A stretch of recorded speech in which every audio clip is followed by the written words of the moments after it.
Hello, I'm Isaac Hayes III, founder and CEO of Fanbase, and I'm here with a very important message. We are at a turning point in the Black community where we must have equity in the apps we use that scale to billions of dollars. But this time, we own the infrastructure, we own the culture, and we shape the future. And Fanbase is the future. Fanbase combines the free functionality of Instagram, TikTok, and YouTube into an all-in-one platform built for the evolution of social media and monetization. With over 1.4 million users, that's real proof that we are shifting the conversation of tech ownership and equity for creators. So right now, I want you to go to startengine.com/fanbase and invest today. The minimum to invest is $399. That gets you 60 shares of stock in Fanbase at $665 a share. This marks a turning point in Black ownership of social media. If we don't take this opportunity to own social media right now, we will always be customers to our own creations. And that can't go on. So once again, go to startengine.com/fanbase and invest today. We must own the platforms where our voices live, our stories matter, and where our culture drives the world. Thank you.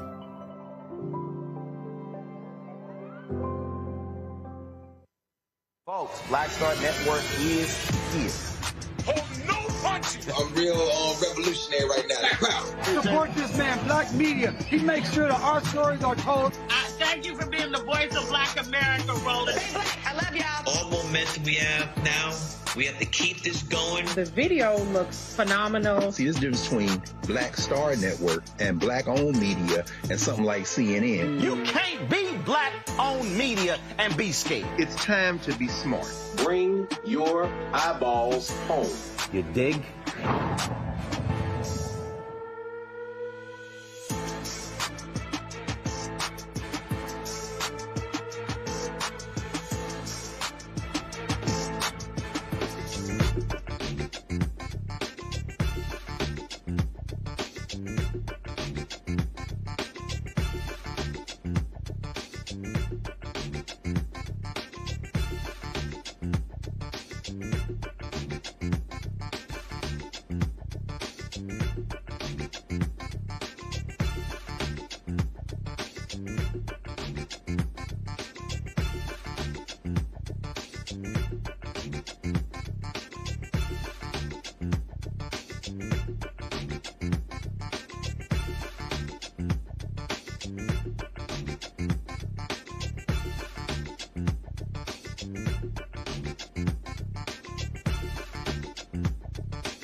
Hey, folks, today's Monday, December 1st, 2025, coming up on Roland Martin Unfiltered, streaming live on the Black Star Network. We're here in Atlanta for the Global Hope Forum 2025. It kicks off tonight in just an hour. It's going to be talking about crypto, Bitcoin, all the digital currencies. Also entertainment, Deborah Cox as well. Lots of things that are happening over the next couple of days. Bishop T.D. Jakes, among others, will be speaking here at this annual conference, and we'll have more over the next couple of days. Also on today's show, Indiana Republicans are moving forward with a gerrymandering. They will destroy 2 Democratic seats. One of them, Congressman Andre Carson of Indianapolis. So we'll tell you about that, but it's not guaranteed it's going to happen. Also, Axios talks about the attack on Black history. We'll talk with their Midwest editor about how Donald Trump's Pentagon has banned nearly 600 books by African-American authors. Also, on today's show, we'll break down the Fox News back in the culture war gutter.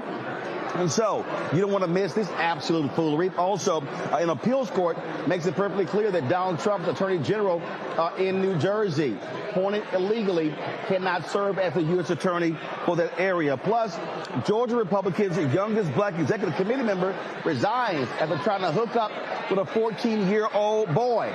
That and more. It's time to bring the funk on Roland Martin Unfiltered on the Black Star Network. Let's go. He's got whatever the biz, he's on it. Whatever it is, he's got the scoop, the fact, the find. And when it breaks, he's right on time and it's rolling. Best believe he's knowing. Putting it down from sports to news to politics. With entertainment just for kicks, he's rolling. It's on go, y'all. It's Roland Martin, rolling with Roland now. He's funky, he's fresh, he's real, the best, you know he's Roland Martin now.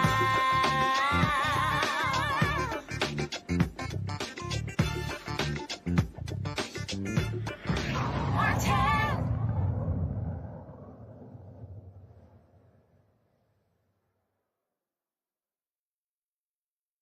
This is a live look at the 2025 Global Hope Forum. Thousands of people have registered for this conference, focusing on economics and its impact on our community. Over the next couple of days, we're going to be sharing with you a number of stories and interviews from here, talking to a variety of folks. And so we look forward to sharing that with you. This is probably the 8th or 9th year to actually broadcast from Global Hope Forum, and so we look forward to doing so. All right, folks, let's talk about politics. In Indiana, Republicans unveiled a new congressional map that, if passed, would remove all Democrats in Indiana in 2026. Right now, the delegation is 7-2 Republican to Democrat. Their map would make it 9-0, eliminating 2 Democratic seats, including that of one of Congressman Andre Carson. Now, this is a dramatic effort. Frank Mervar's district in northwest Indianapolis would also change. Under the map, Berrien County, which includes Indianapolis as a major Democratic stronghold, will be divided into 4 districts to dilute both Democratic and Black voting power. Remember, Republicans in Tennessee did the exact same thing with Nashville. The most significant political change in the 2021 congressional map struck by Republicans as the 2020 census strengthened the GOP's hold on central Indiana's 5th district. Joining me now from Hammond, Indiana, is State Representative Carolyn Jackson, Vice Chair of the Indiana Black Legislative Caucus. Representative Jackson, glad to have you on the show. Now, here's the deal. It's not etched in stone. We have emergency 2 Republicans, senators, who have said that they are not going to support this effort. And so what we've understood, and please let us know, do Republicans actually have the votes? We know that Donald Trump has been targeting them, inviting them to the White House. One Republican said, wait a minute, this violates the Hatch Act. So what's the likelihood of this new map passing? You know, I think that there is a very strongly likelihood that this map will pass. However, we just got the information literally a couple of hours ago, and we are in the process of going through it, looking to see where we can try to stop and to try to file amendments and do what we can to let our community's voices be heard. Because clearly, Hoosiers have already spoken. They have said that they do not want the maps redrawn. There are quite a few senators who have voted against it. However, I don't know if you know it or not, but they have been targeted with bomb threats, with the swatting, and all kinds of things like that to try to force them to change their mind. But the question is, once it leaves the House, should it pass the House, which I feel it will they continue to hold to their word of voting against it? Yeah, because for a while there, you had Indiana Republicans that said, sorry, we're not moving forward. They were adamant against it. Donald Trump kept putting pressure, inviting them to the White House. And then all of a sudden, that began to change. Cracks began to appear. Like I say, 2 Republican state senators right now on record are saying they're not going to support this. There were hundreds of people who were at the Capitol today protesting this action as well. That is correct. And with those people coming out and protesting, contacting their state legislators and letting them know that they are not for this, I hope that the legislators will listen to their constituents, because their constituents don't want this. They know it's wrong. They know it's cheating. And they know that the only reason why we're in session now is to carry Donald Trump's water, basically. So how are African Americans being rallied in Indiana to be against this map? Obviously, they're in Indianapolis. As I said at the outset, what Republicans in Indiana want to do with Indianapolis is exactly what Republicans in Tennessee did. They carved up Nashville into 4 separate districts, splitting that up, guaranteeing that there would not be a Democratic member of Congress from Nashville. That's what they're trying to do in Indianapolis. Yes, voters are angry and very upset. We had voters come down from Northwest Indiana, which is about a 2.5 or 3 hour drive. I don't know if you know it, but it's snowing here. The weather is bad. We've had a lot of unsafe conditions on the highway, but they came down here anyway to speak up, speak out, to let their voices be heard, to say, no, we don't want this.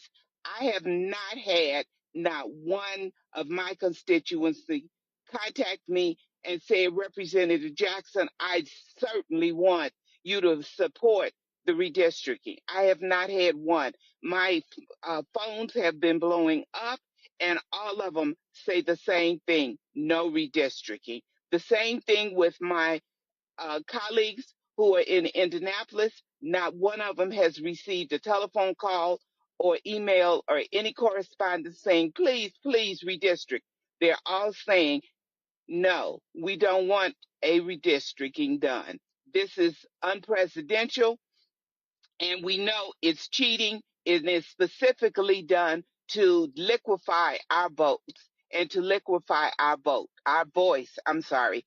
They don't want to hear what we have to say. Well, and obviously one of the issues that people are looking at, the violation of the Voting Rights Act, that's one of the issues that we have. But again, Republicans, they're looking at Republicans right now. The Supreme Court is looking at a case, and so we don't know if the VRA is going to even have that impact. And so we're waiting that Supreme Court decision. And so if the Supreme Court rules against, frankly, Section 2, this case out of Louisiana, that could greatly impact the ability to fight these gerrymandered maps, these racist gerrymandered maps in federal court. Absolutely. But the reality is what they're doing is it's unlawful, it's illegal, and they don't care. They're doing everything they can to force to their way and wait for the results later, hoping that it gets to the Supreme Court where Donald Trump has all his cronies there, where they can say, no, it's okay for you all to do this. That's just basically wrong. but that's what it appears to me and to a lot of the people here in Indianapolis. All right, then. Well, look, keep up the fight, and we'll be following this to see what happens next. Thank you so much. Appreciate it. Gonna go to a break. We'll be right back right here. Roland Martin Unfiltered on the Black Star Network, live from Global Hope Forum here in Atlanta. Back in a moment. This week on the other side of change. Book bans, anti-intellectualism, and Trump's continued war on wisdom. This is a coordinated backlash to progress. At the end of the day, conservatives realized that they couldn't win a debate on facts. They started using our language against us, right? Remember when we were all woke and the woke movement and all that kind of stuff? Now everything is anti-woke, right? When we were talking about including diversity, equity, inclusion, and higher education, now it's anti-DEI. All this are efforts to suppress the truth because truth empowers people. You're watching The Other Side of Change only on the Black Star Network. Are you ready for the holidays? This week on A Balanced Life with Dr. Jackie, we're talking about all things anxiety and the holidays, whether it's performance anxiety, presence versus presence, making certain that everybody in your space understands the boundaries and how to respect your home. This week, we're talking about those things that will allow you to have a peaceful holiday season. It really is not about perfection. It's really about, you know, the house feeling warm and cozy and peaceful. You don't have to like everybody, but what you can do is be cordial in those environments. That's all this week on A Balanced Life with Dr. Jackie here on Black Star Network. What's good, y'all? This is Doug E. Fresh, and you're watching my brother Roland Martin Unfiltered as we go a little something like this. Hit it. It's real.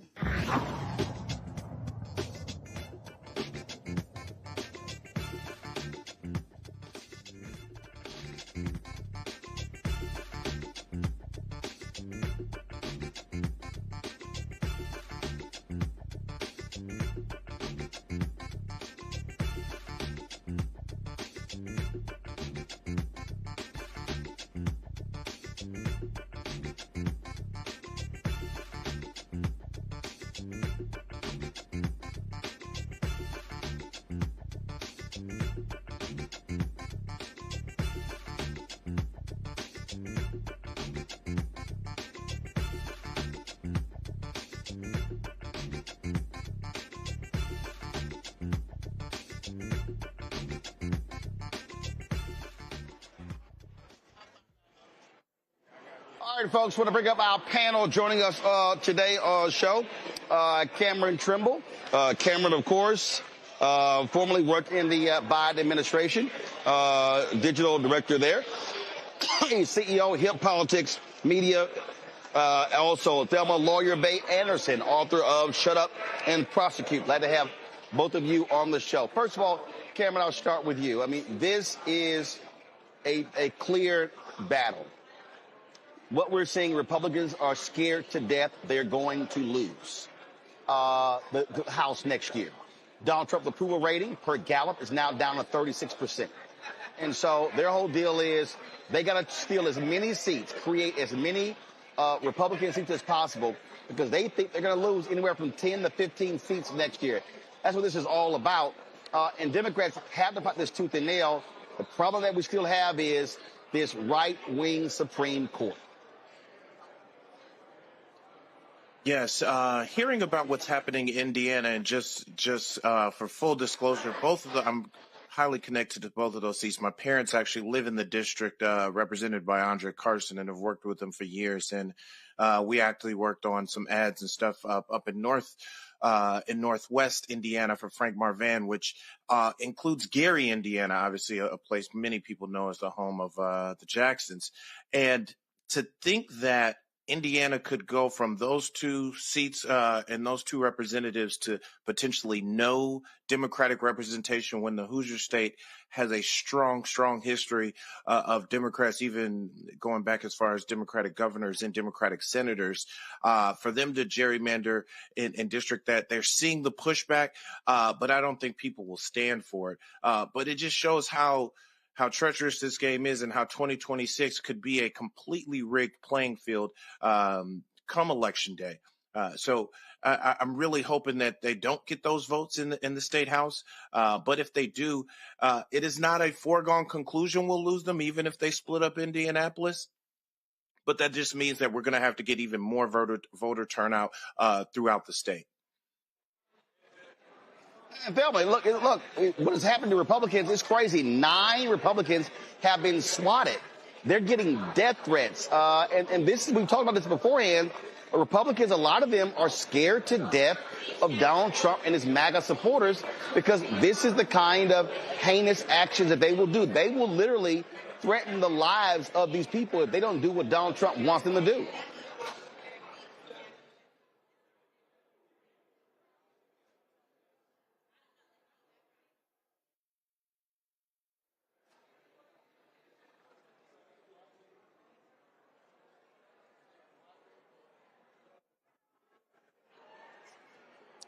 Bill, I think you're muted. Unmute your mic.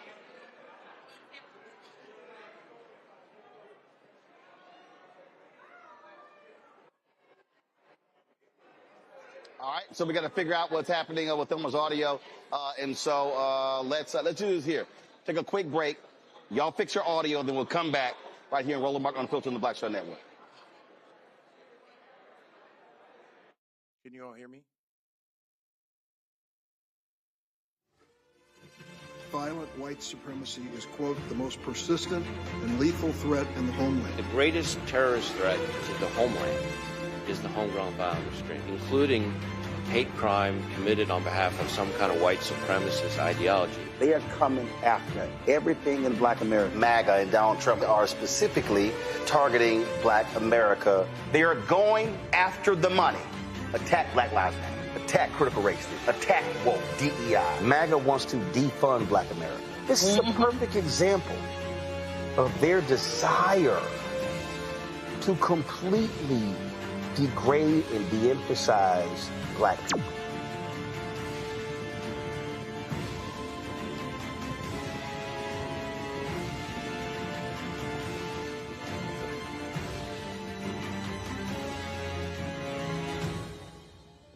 Next on the Black Table with me, Greg Carr. Our legal roundtable is back in session as we look at yet another potential landmark case being considered by the United States Supreme Court. This one is called 303 Creative versus Alennis and may be the most important and far-reaching First Amendment, that is freedom of speech, case of our time. It could, depending on how the court rules, open the door for a return of Jim Crow segregation laws. It's true. If you say we can discriminate against one, you're saying we can discriminate against all. That's on the next Black Table. Don't miss it. Right here on the Black Star Network. Hey, yo, what's up? This is Mr. Dalvin right here. What's up? This is KC. Sitting here representing the JODECI. That's Jodeci. Right here on Roland Martin Unfiltered.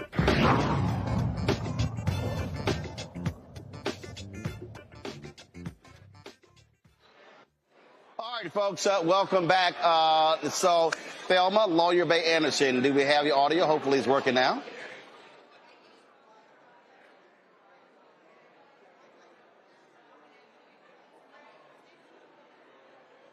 Thelma, can you hear me?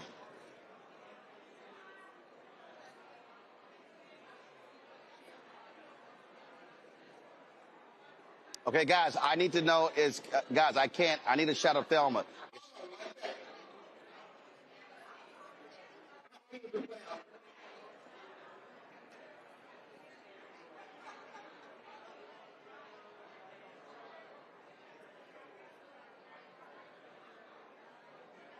I don't understand how we had her in the break, but we don't have her now. All right, okay. So, Cameron, let me ask Cameron a couple of questions. Y'all, get this fixed now. Cameron, this is the nightmare scenario that too many Democrats were not paying attention to in 2016 when Hillary Clinton was running for president. Too many Democrats and progressives ignored the critically important, how important the Supreme Court was. And they downplayed it.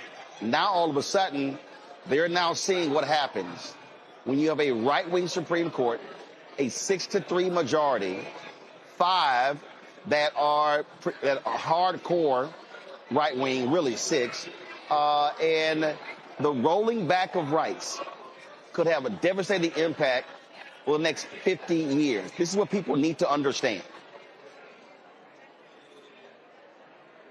Yes, I think we didn't anticipate that some of the norms that were consistently broken by the Republican Party over the year in order to pack the Supreme Court, the fact that they withheld Obama's last appointment, the fact that they rushed through, even after Joe Biden did win the 2020 election, to replace Ruth Bader Ginsburg, and they rushed through another appointment, the fact that they were hyper intentional on getting justices that I believe are in their 40s, knowing these are lifetime appointments.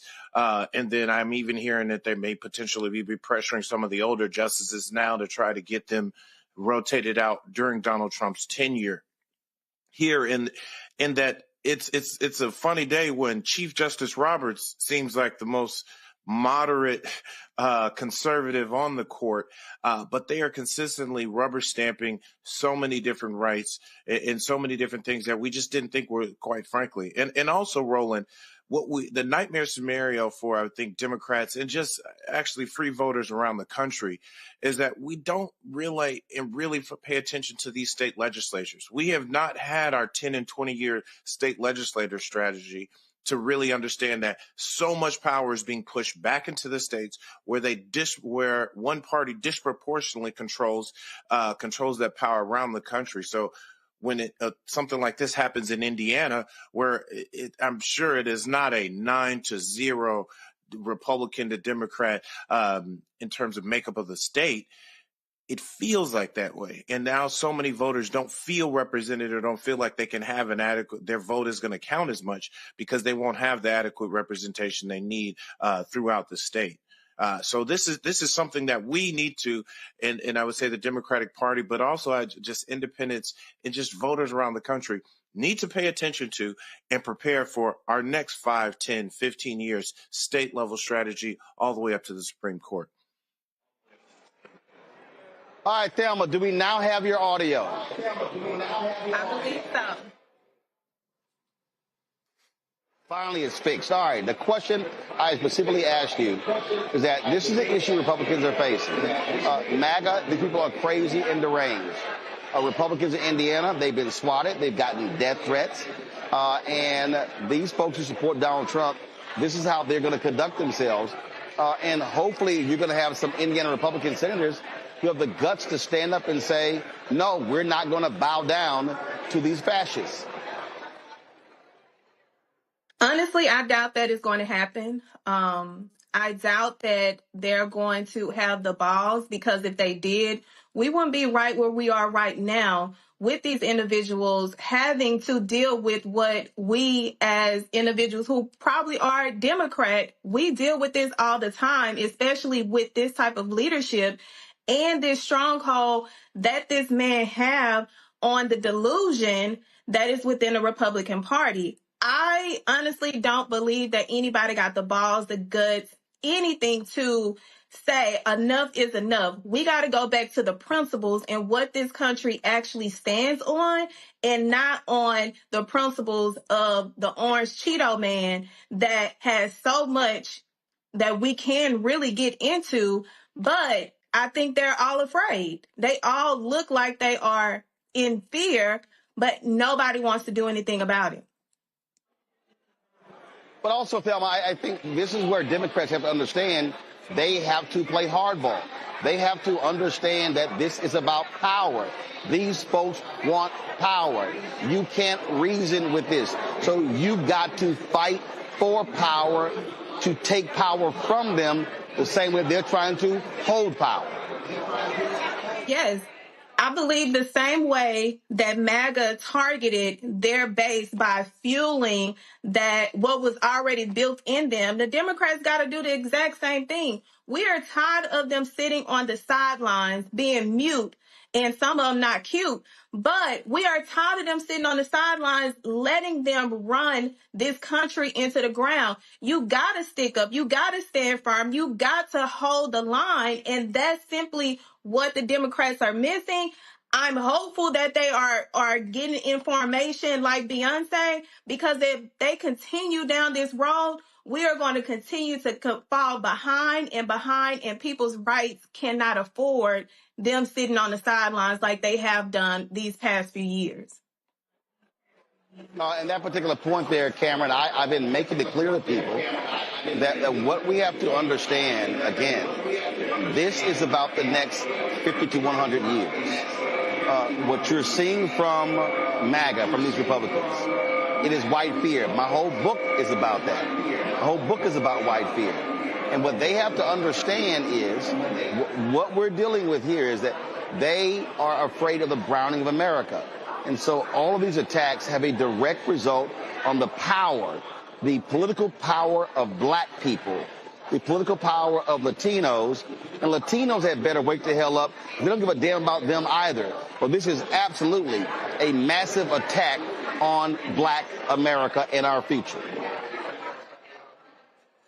Yes, this is something that unfortunately black folks have gone through before, but I don't think this kind of power and this kind of grab for minority, specifically for black political power, black economic power, black voting power, has happened since the Reconstruction. So we're talking well over 100 plus years since we've seen this type of stripping away of our power. And the problem is, while it's happening right in our face, I feel like it's happening still kind of quietly, piece by piece, where we are not rising up. We're not doing as much as we can to stop it. And we're going to look up, and it's going to be, we won't have many places of recourse, because as if the highest court in the land is backing this and setting precedent and setting legal precedent that every other lower court controls and upholds, then that means when we do try to sue our way into some of these rights backs, when we do try to wrestle back some of these rights backs on a federal and a state level, we won't really have the legal recourse to do so. So this is an opportunity now where I think state by state, Democratic power, black leadership, black political power needs to stand up, because we can't look past 2026 and say, oh, we'll hope for the 2028 election. The 2028 election will not be here. We will not have the same votes power or checks, or the proper checks and balances to even be able to hold on to the little bit of power we still do have. But here's the thing here, Thelma, that I think people understand. There was a case that originated out of Arkansas. It's not been affirmed by a conservative appeals court. And in that particular case, they argued that only the Department of Justice can file voting rights lawsuits. That means that if this lawsuit goes all the way to the Supreme Court, and the Supreme Court affirms that lower court decision, that means that the NAACP Legal Defense Fund, Lawyers Committee for Civil Rights Under Law, Transformative Justice Coalition, Black Voters Matter, ACLU, Mark Elias's group, that third-party groups cannot file voting rights lawsuits if this holds. And this is what I'm trying to get our people to understand. I saw a video earlier today, and I can't stand, Thelma, all those pop the balloon shows. But there was a pop the balloon show, and a sister asked the brother whether he voted. And he started going on about some bullshit, and she was like, no, hell no. He popped a balloon. She's like, hell no. And he was like, my vote don't count on the federal level, but I believe in voting local. And then he meant to say municipal, but he actually said medicinal, and he said that. And what was crazy to me is that this brother, a middle-aged brother, was a perfect example of what I'm talking about. And people need to understand how real this is. And I have been saying this. This is a massive assault on black America.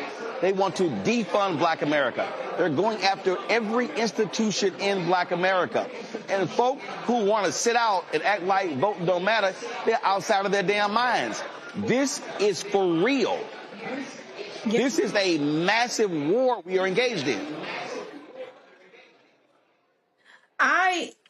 The one issue that I have mostly with our people is we saw this coming and we got too comfortable. When you look back at our ancestors, and even when we go back to the civil rights movement, they was not getting comfortable. They were mobilizing. They were making sure that they utilized their power, resources, connections in order for us to mobilize to make sure we had our rights.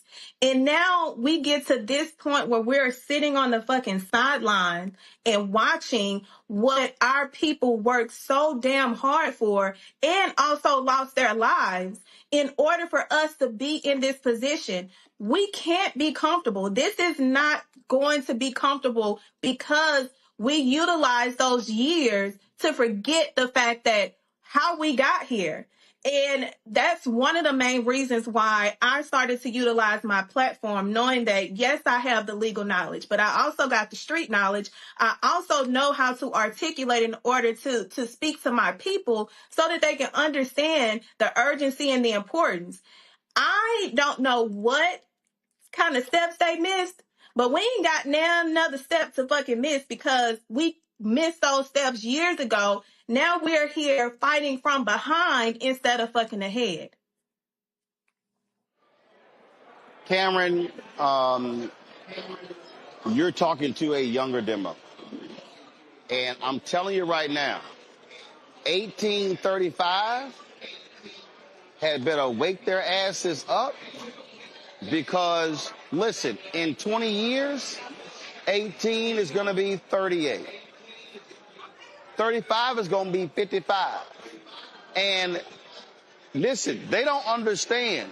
If they hit civil rights, economic rights, start limiting books, education, every facet, we're talking about literally Jim Crow 2.0. Now, you won't have separate water fountains, but you are going to have a completely different America. And it's going to be a hell of a lot harder to advance in that America if folk don't wake up. And I'm telling you, I hope, I pray with this midterm elections, we see a massive, massive turnout. I'm talking about turnout akin to how black people voted after the 65 Voting Rights Act. Because all these people, they do not understand the execution of Project 2025. They do not understand how serious these folks are about limiting and getting rid of nearly everything that has advanced black America over the last 60 years. I'm glad you brought that up, Roland. Like that 18 to 25 are really 17 to 35 because those folks that are going to turn 18 and be eligible to vote in next year's elections.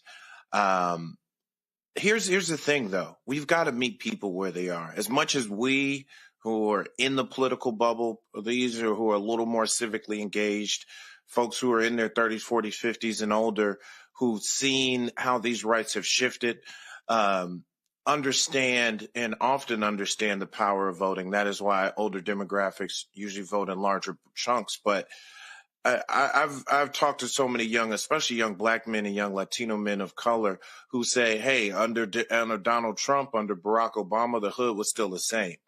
So we've got to still give people and meet them where they are to let them know what is at stake. And I think that is where we can't take for granted and say and scare people into saying, America's going to get so much worse for it. It's pretty bad for so many folks already. They don't see those paths to economic leadership. They don't see those paths to making money. They don't see those paths to successful careers.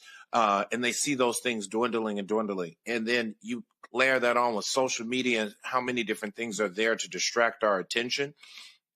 You mentioned the balloon game, all these different things that are popping up and competing for our attention. It's easy for folks to get caught into a malaise of entertainment on their phone and not understand the power of why they need to vote, and not just them vote, and empower their entire crew to go out and vote, empower their homies and their homegirls to go out and vote. we've got to really educate people on what's at stake. And as bad as things may be now, or people may perceive them to be, how much worse they can be. Because you often hear like, this is going to be the most important election of our lifetime. You can only say that to people, but so often. And then when they don't see those resources, they do vote and don't see those resources come back to the hood, don't come back to their neighborhoods, don't see these things change, we've got to educate them on what their vote will mean and what we are trying to not only protect, but advance. So we've got to give that message and spend this next 350 some odd days, 360 odd days to the next election, ensuring we're educating and touching people and meeting them everywhere they are to let them know the power of their vote. Because we cannot just hope that the scare tactic of this is good, all our rights are going to be lost, is going to be enough to get that record voter turnout that we saw after, say, the Voting Rights Act in the 60s. Well, I'll say this to folks. It's not a question of scaring them, but they are seeing the reality right now of what happens when you don't vote. And remember, Trump is going to be there 3 more years. So if you thought this last year has been crazy, the next 3 are going to be even crazier. Going to go to a break. When we come back, we're going to talk about how MAGA is doing all their best to shut down black book authors in the Pentagon and all across the country. You're watching Roland Martin Unfiltered on the Black Star Network live here at the Hope Global Forum in Atlanta. Support the work that we do, folks. Ain't nobody else doing what we do every single day, 5 days a week. Speaking of Black America, if you want to contribute to us via cash, use the Stripe QR code. You see it right here in the bottom left-hand corner. PayPal is R Martin Unfiltered. Venmo's RM Unfiltered. Zelle, Roland at RolandSMartin.com. Roland at RolandMartinUnfiltered.com. Checks and money order. Make it payable to Roland Martin Unfiltered. P.O. Box 57196, Washington, D.C. 20037-0196. Back in a moment.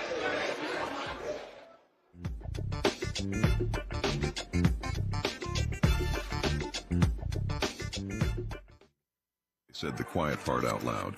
Black votes are a threat, so they erased them. After the Supreme Court gutted the Voting Rights Act in 2013, Republican legislatures moved fast.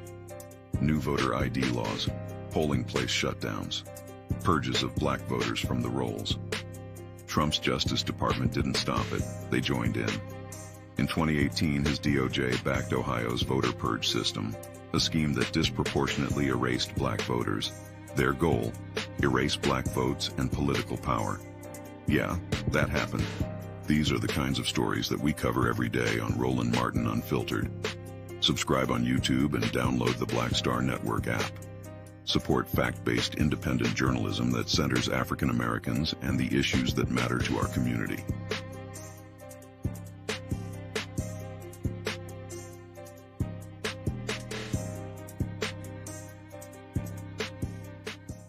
This week on the other side of change. Book bans, anti-intellectualism, and Trump's continued war on wisdom. This is a coordinated backlash to progress. At the end of the day, conservatives realized that they couldn't win a debate on facts. They started using our language against us, right? Remember when we were all woke and the woke movement and all that kind of stuff?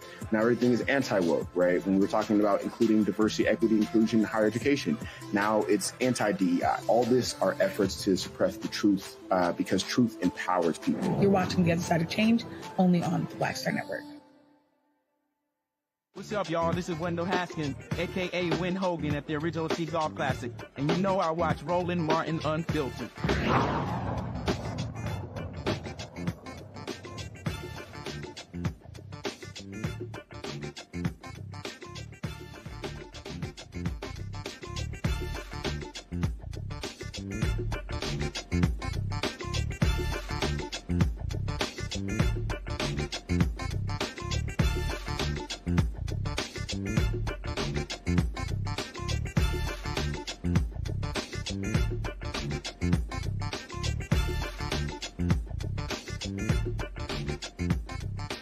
Global Forum in Atlanta right now. Pastor Jamal Bryant is speaking. We're going to take that for a couple of minutes, then come back and talk to my next guest.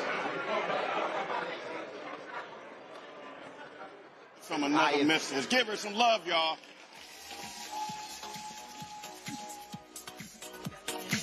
Go ahead. Good evening, everyone. everyone. Don't you look fabulous? Great to see you out here. Hello.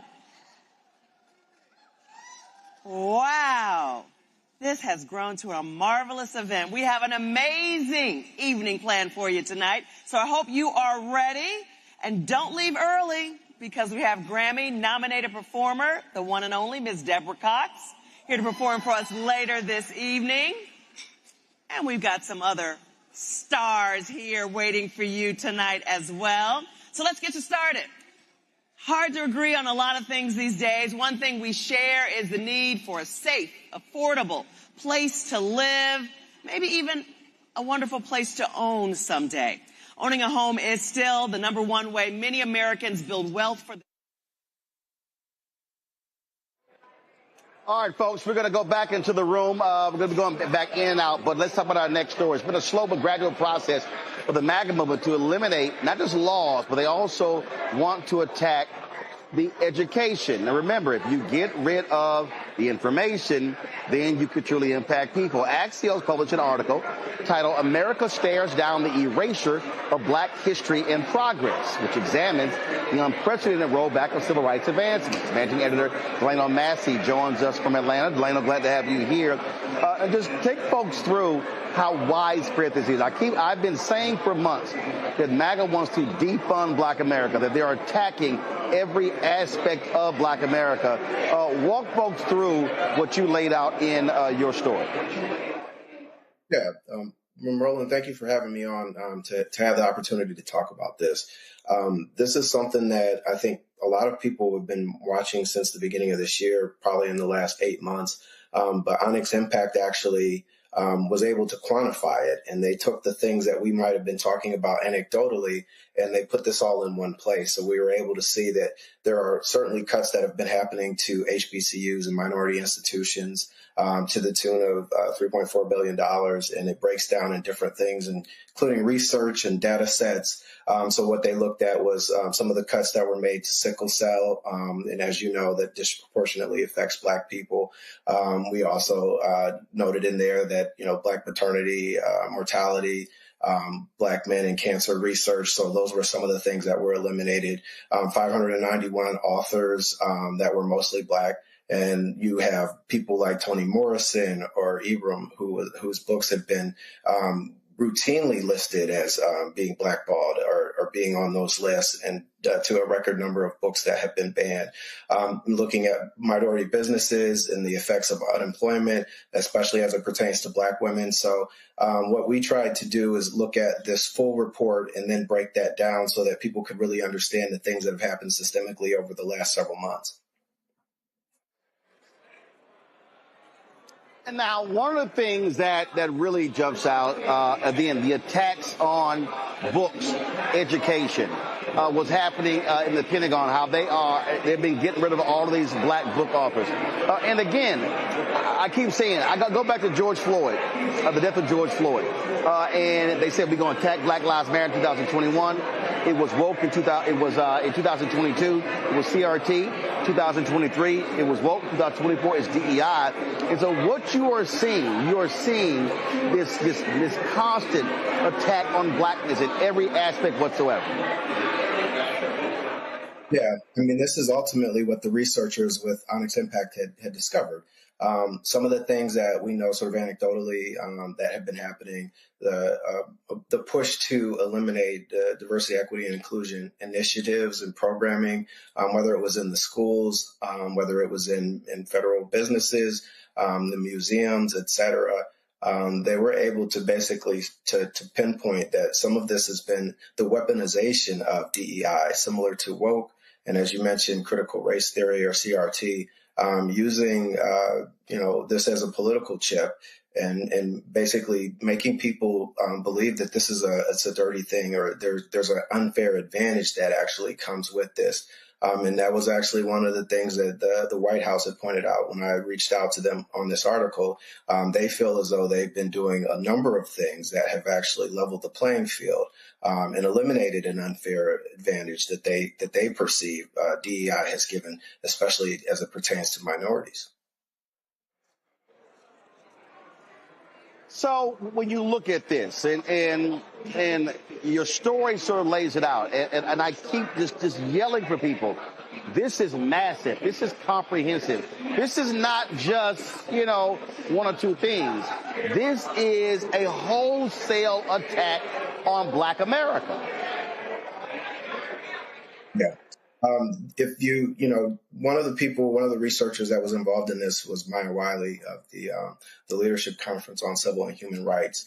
They also released a poll last month that basically taps into people's emotions and how they're feeling in this particular moment. That over 57% of people, I believe, think that there's a chance for there to be a civil war, that people feel like that this idea that there is reverse discrimination, that's actually not really true, right? There are things that I think that researchers and historians would say that there is a very systemic and a targeted approach to a lot of this that dismantles a lot of this infrastructure or the scaffolding that was created, especially during the civil rights movement, where you had some progress and it eliminates some of the things that we saw even, in an aggressive manner. We did a story earlier this year. You mentioned George Floyd, but after, we're looking at this 5 years later, was this actually a reckoning or was this more a reaction to a particular moment in the racial unrest that we saw? A lot of the things that happened in that time frame, including some of the companies, Fortune 500 companies, a lot of them have already eliminated some of this, and we saw that over the last couple of years. So certainly the researchers and the historians feel like this is, this is certainly a moment where it is very intentional and it is targeted, and that's exactly what the Onyx Impact Report puts out there. Questions from a panel. Cameron, you first.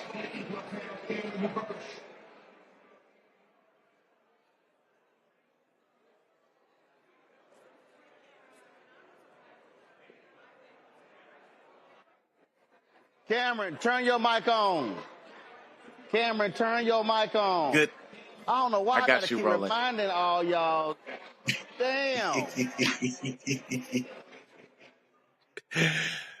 Later, man. It's good seeing you, man, and good to read your story. Like I said, your story was eye-opening and caused me to kind of even continue to dive a little bit deeper into some of this. But the most important thing I think that you touched upon was the erasure and the removal of so much data.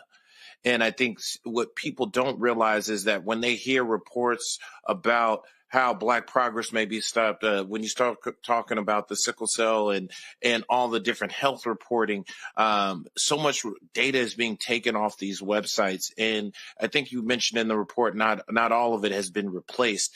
Did any of your reporting come out like, is there any recourse for organization and watchdog groups and so many others to be able to get back the data on the reporting of, I would say, the overall state of Black folks, of Black economics, Black health, all those different things? Like, what do we do to be able to capture that data and make sure we're able to, it's put back out there for the public? Yeah, I think that's part of the challenge, right? This is the concern that certainly the researchers have, because if that data is not there, then it's almost like it didn't exist, and it also it makes it a whole lot more challenging to be able to find remedies to certain issues, right? Like sickle cell or maternal health. This is like one of the greatest concerns, especially with the reporting and the people that I talk to, just not really knowing what this full impact is going to be of all of these different cuts. And there are some things that the media attention certainly helps to reverse course. And we saw that with some of the history that was mentioned on there. We saw Arlington Cemetery being one of the places where they removed some of the history, whether it was Jackie Robinson and others. Like, we wanted to, the media has put more of a focus on that. And sometimes I think that's maybe the greatest recourse. Somebody who hears about it can actually take action and figure out a way that they can solve it. But, it's certainly not going to come from the federal government at the moment that they've decided that they've eliminated that funding. Thelma.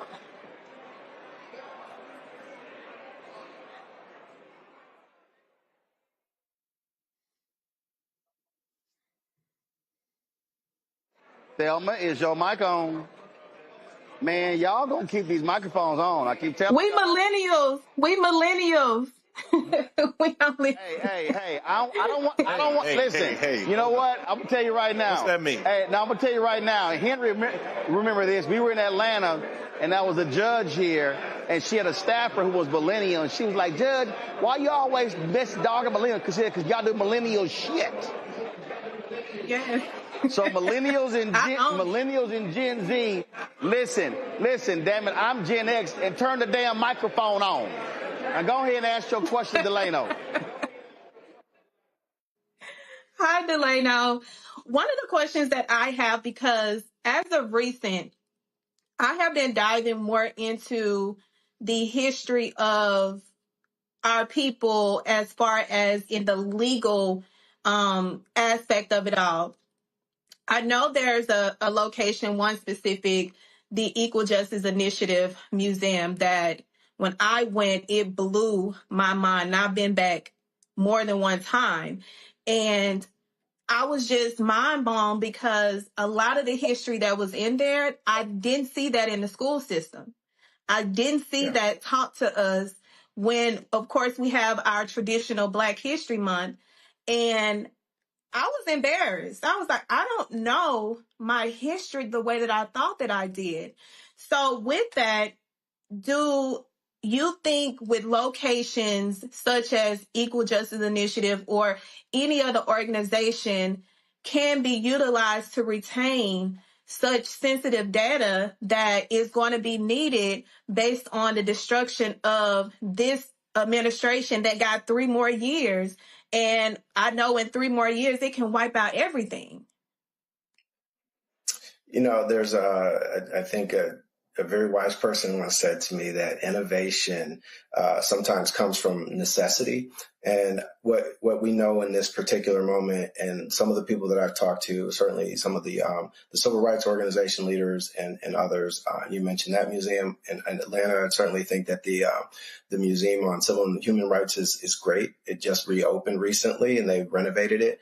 I think there are a lot of entities and also people who understand the importance of doing the work and making sure that we capture it, making sure that we capture our history, and that we're able to sort of retell our history. Because one thing that's clear throughout the course of history is that ultimately it winds up being left to each generation to figure out how they're going to retell some of these stories. Because even in the case of news and the media, it is harder in a lot of ways to get those stories told, which was one of the things that was supposed to have been an outcome of the 2020 reckoning, if you will. And so being able to actually be the ones to tell the story and to pass that down, I mean, ultimately, that's why you have griots and people who pass that information down generationally. But there are museums that are here. We have people who are trying to conduct this work and trying to capture a lot of this information right now because they know the importance. And they're also very much worried about the very real possibility that information might not be available. All right, then. Well, listen, our whole point here is to inform folk, let them know what's going on so they can be aware. And I'm telling you, I need our people to realize they cannot be asleep at any of this. And so, Delano, great reporting there. Folks, go to Axios.com to check out Delano's report. Also, we'll link to Keenan, you know you're watching. We'll be sure to put a link to Delano's story on BlackStarNetwork.com. And so, folks, if you go to BlackStarNetwork.com, you'll be able to see Delano's story, click through it to actually read his story. Delano, I appreciate it. Thanks a lot. Thank you. Appreciate you. Folks, I keep telling y'all the right wing wants America to be white. That is their focus. My book is White Fear. When we come back, I'm going to show you what a commentator on Fox News said. Well, basically what she's saying is, if y'all ain't white, y'all ain't right, and we don't want you in our country. Yeah, I'm going to show that for y'all when we come back. Also, Alina Habba, you know, Trump's dumbass attorney. Well, guess what? The appeals court rules she should never have been appointed a U.S. attorney. I'll tell you about that. Lots more to break down as we are live here at the Hope Global Forum 2025 in Atlanta. This is outside here in the hallway. Give me a shot of what's happening inside the room where the program has started. We have a concurrent live stream happening on the Black Star Network right now. And so you can also see the broadcast as well. And so we'll have some of that when we come back right here. Roland Martin Unfiltered on the Black Star Network. Back in a moment.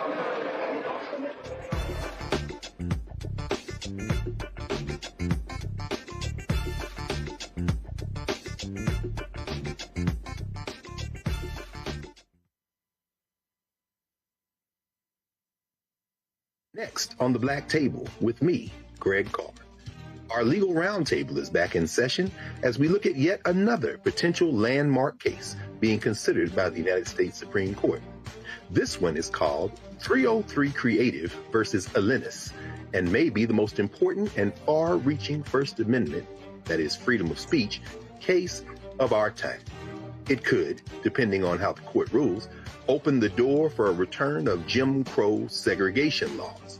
It's true. If you say we can discriminate against one, you're saying we can discriminate against all. That's on the next Black Table. Don't miss it. Right here on the Black Star Network. This week on the other side of change. Book bans, anti-intellectualism, and Trump's continued war on wisdom. This is a coordinated backlash to progress. At the end of the day, conservatives realized that they couldn't win a debate on facts. They started using our language against us, right? Remember when we were all woke and the woke movement and all that kind of stuff? Now everything is anti-woke, right? When we were talking about including diversity, equity, inclusion, higher education, now it's anti-DEI. All this are efforts to suppress the truth because truth empowers people. You're watching The Other Side of Change only on the Black Star Network. Hello, hello, hello. I'm Jerry Johnson from Harlem on Prime, and you're watching the Black Star Network.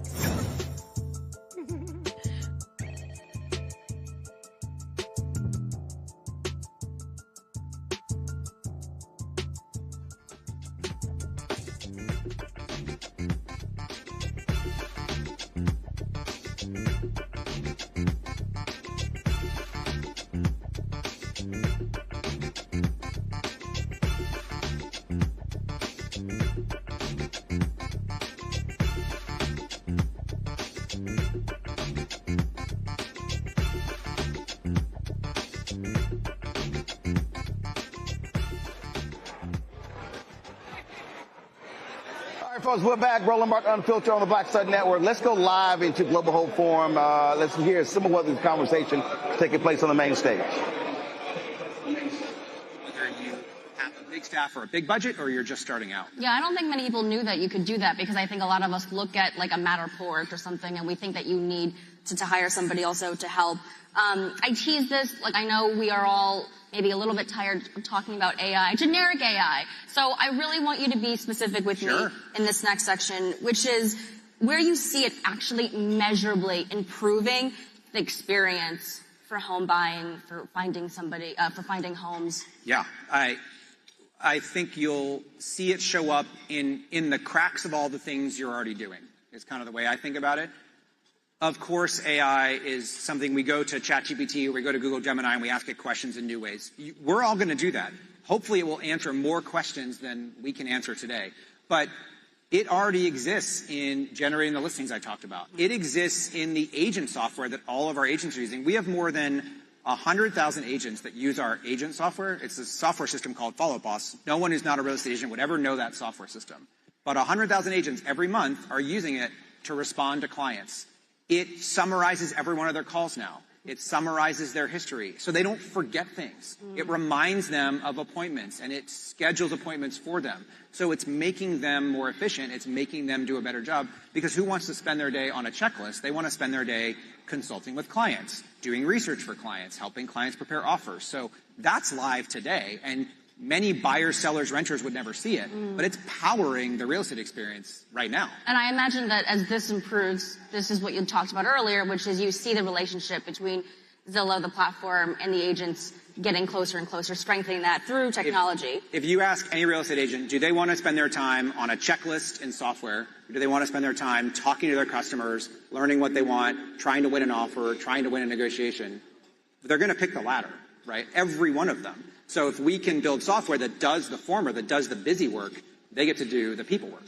So with AI, there's also concern about the algorithms. Is it biased? Is the data clean? Yeah. When you're building these tools and you're using these tools in your platform, how are you ensuring that this is all being done fairly, equitably? It's really important to build AI responsibly. I would make that statement broadly, but I'll definitely make that statement for real estate. And we've learned that in working with a lot of the big players in AI from the beginning. Early on, we worked with OpenAI and Google on integrations and helping them answer real estate questions to show them how quickly you could ask an LLM a question that would answer with a fair housing violation. It would answer with something that just violates fair housing laws because it hadn't been trained. And so we built a trainer, effectively a fair housing classifier that we use, that we give to everyone to use. It's open source. So you can train a model to say, I can't answer that question, or here's the only way I can answer that question, to help make sure the technology does the right thing. It's just like a simple example of how, as you develop these tools that are moving so fast, that yes, we need to have a little bit of regulation. We need to make sure we can build responsibly, but we have to do it so that we can keep innovating. And you have to balance those things. Well, one thing that you've said in the past, which I think is the through line. All right, folks, if you want to see the live stream, simply go to Black Star Network. Our app, also go to our YouTube channel. All right, folks, I have been telling y'all that white folks in this country about white fear. They cannot handle the browning of America. So this was a segment on Fox News. And look, that's like king of the white folks, all right? And so check this out. They question whether certain cultures actually belong in America at all. So commentator Kaylee McGee White. Oh, that's a great last name, Kaylee McGee White. Here we go. She said it's asinine that people can't openly claim some cultures are, quote, quite literally incompatible. All right, so here's the video. We do not have any obligation whatsoever to anyone to allow them entry into our country and to all of the benefits that offers. We don't have any obligation to do that. And quite frankly, it's asinine that we can't have a realistic policy conversation about how certain cultures are quite literally incompatible with ours. It should be okay to say that. And more importantly, it should be okay to base our immigration policy on that. So I'm glad that President Trump is taking some steps in that direction because it is a long time coming. All right, so let me unpack that, all right? So what you're now seeing, you're seeing this in the United States, and you're seeing this, the same white folks in European countries.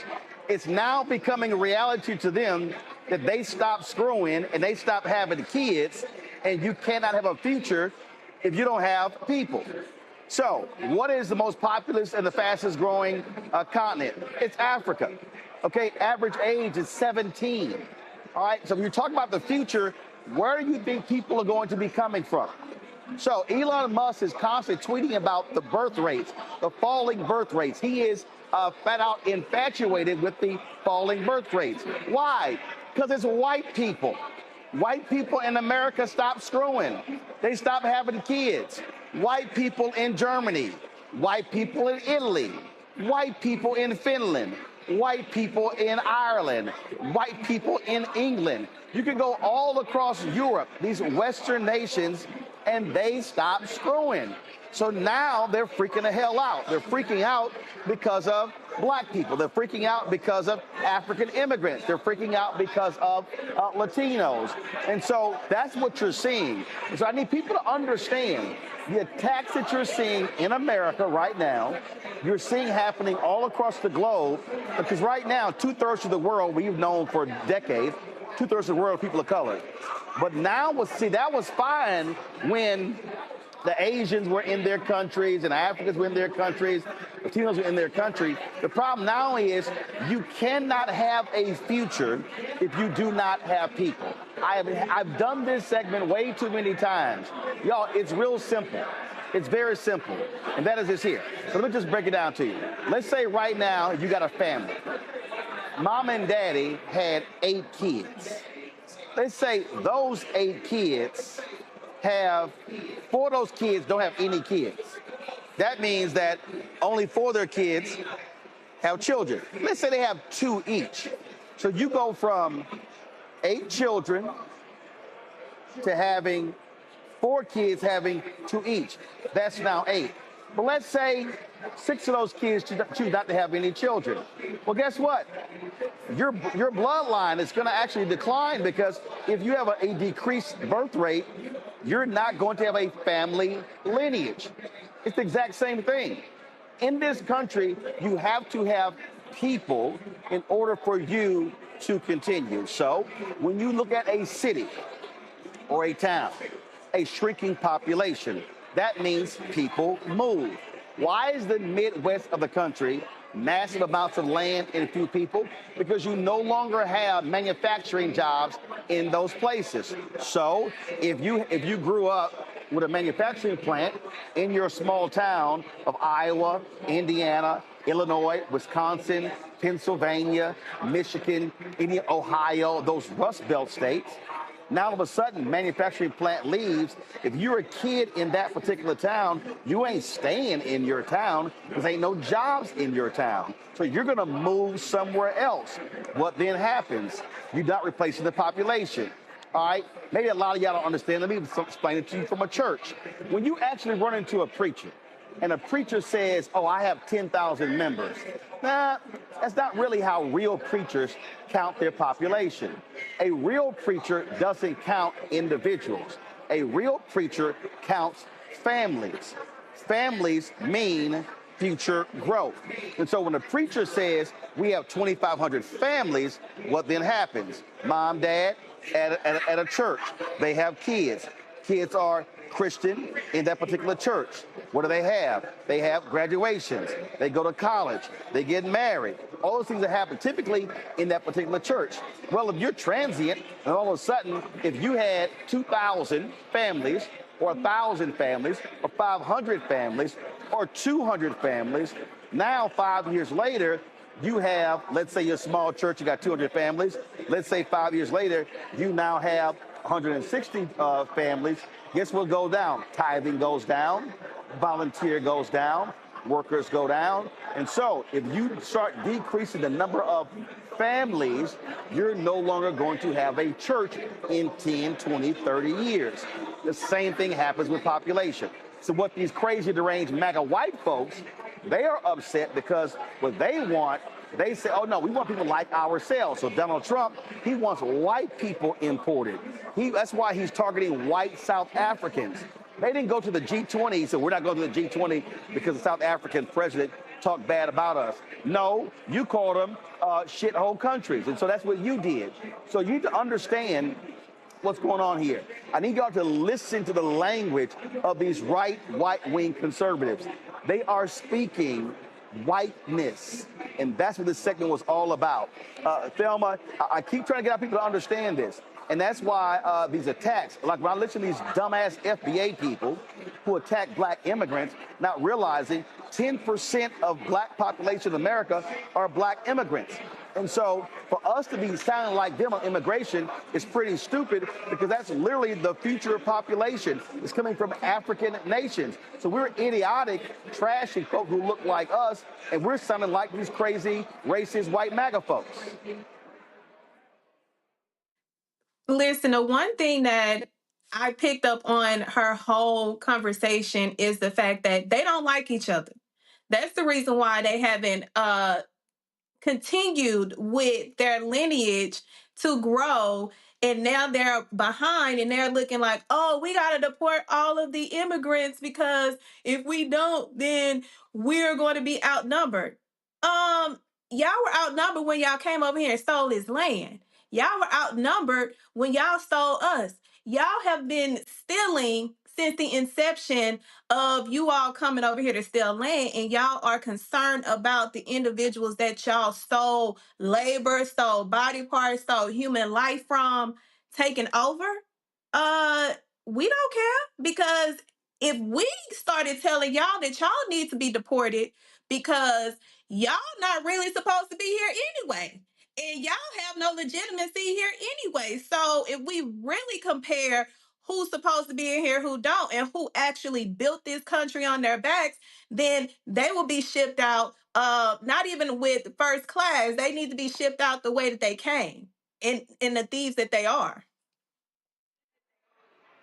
I mean, Cameron, the reason that's hilarious, there was a clip I saw of Alina Habba, and she was going off on television. Man, I should have pulled that clip. She was going off. Oh, here it is. She's been railing about safe harbor and bragging that, quote, America is America because we protect our own. This heifer's parents fled to America from Iran. I mean, it's amazing. You take Stephen Miller. Stephen Miller's own family says, well, if there was no immigration, he could not have been born here, and he would have been born somewhere else. It's amazing to listen to these people. When I was debating Patrick Bet-David, that crazy conservative, he's from Iran. He's talking about same thing, and I'm like, take your ass back to your country. It's amazing how these folks, like even some of the Latino voters, voted for a Trump immigration crackdown. I'm like, wait a minute. So you crossed illegally, but now you good, but now you want to send other folks back. So it's amazing listening to it, but really, when you hear these white folks say it, their whole deal is they want America to remain pure, to remain white. They want blonde hair, blue eyes. That's what they want. And everything about their agenda is about whiteness. And that is the agenda of MAGA, of Trump, and today's Republican Party. And that's why they have no problem with Nick Fuentes. That's why they have no problem with racists, because they know those are their voters. The great American experiment, the democratic experiment, this country and how we were set up and how we've evolved has never really been seen in modern civilization before. And I think it is built with its ugly past of like I said, erasure of the Native Americans as well as slavery has still continue to evolve, and our strength is it has been in our diversity of this country from its inception to now. When we sit here and on other segments of other shows, you talk about how our education system is becoming unaffordable, or we're dumbing our kids down and not as many people are getting educated. Where do you think the minds of the future are going to come on to power our next great American innovations, power our next great American companies? We're needing those H-1B visas to source talent from all over the world. Where do you think the diversity in our food, our culture, our language, so much of the texture, our entertainment, and so many of the great ideas, people flee to America because they think this is a place they can come and they can have that right mix of people, the right mix of laws, the right mix of protections to be able to build the next great American company that further strengthens our power as a country and for us. So I think this is, when I hear such asinine kind of comments like that about shutting our borders, where they're very overtly saying things like, we don't want black and brown folks, we don't want people from these other countries, even though that's where some of the smartest folks may come from. That's where some of the hardest working people that come from, and those that have built the texture of every city, every rural, every state in the union. It's both scary, but it's something that every true American, whether you are born here, whether you are naturalized, whether you are here on a visa, and this is just the country that is you have now made home, our diversity is our strength. And I know they see that power dwindling, and they see this is no longer this is no longer as white of an America as it used to be. But I do believe that there are so many folks that see the power in our diversity and really believe those lines that are on the Statue of Liberty that say, give me your tired, your poor, your huddled masses yearning to breathe free. We've got to continue to immigrate some of the best and folks from all over the world to this great country of America.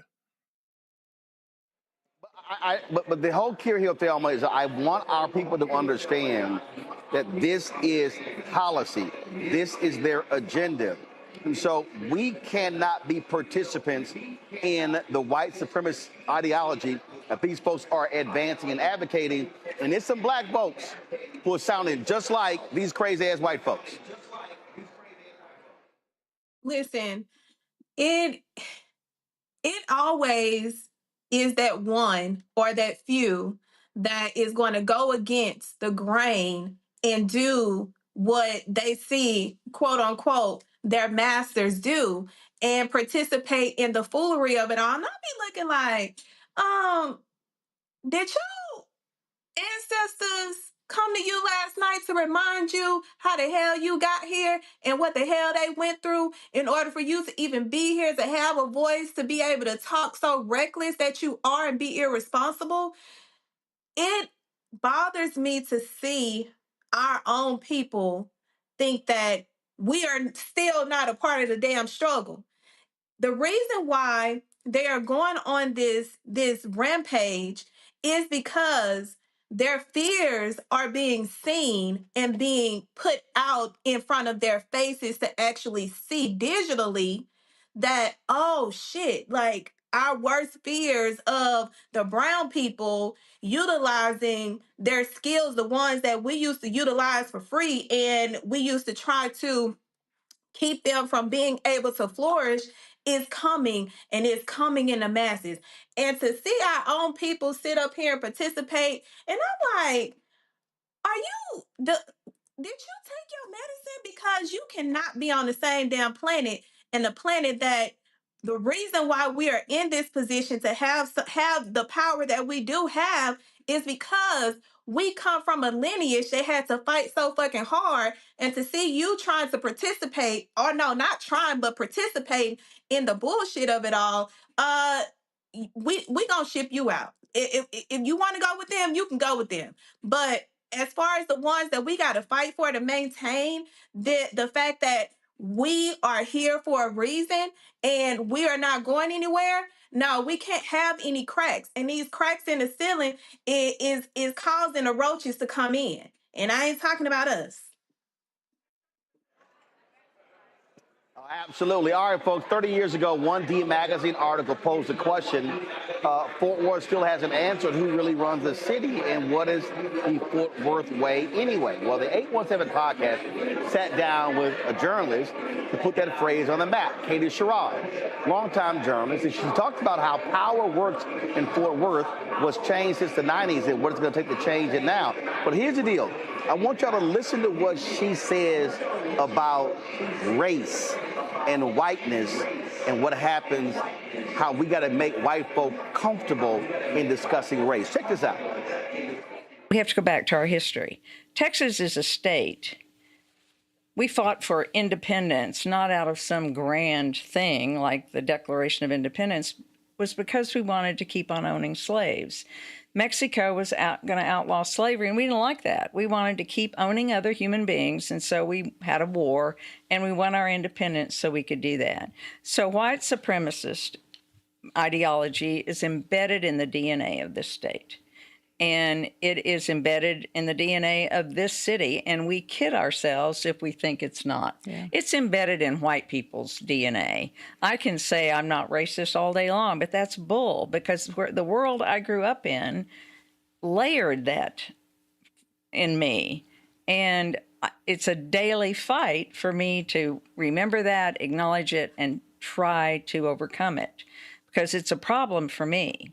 I do not mind being made uncomfortable by that. But I would say at the heart of it, the base of the Fort Worth Way is let's not make rich white people uncomfortable. Mm-hmm. Please do not make rich white people uncomfortable. Yeah.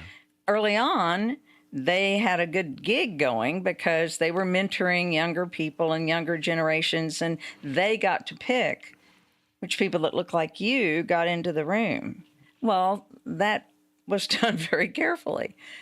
And that the Black community and the Hispanic community weren't stupid. They knew if they were going to get into the room, they had to be really, really smart about it. And they were, and they did, and they made some amazing changes. So I always resist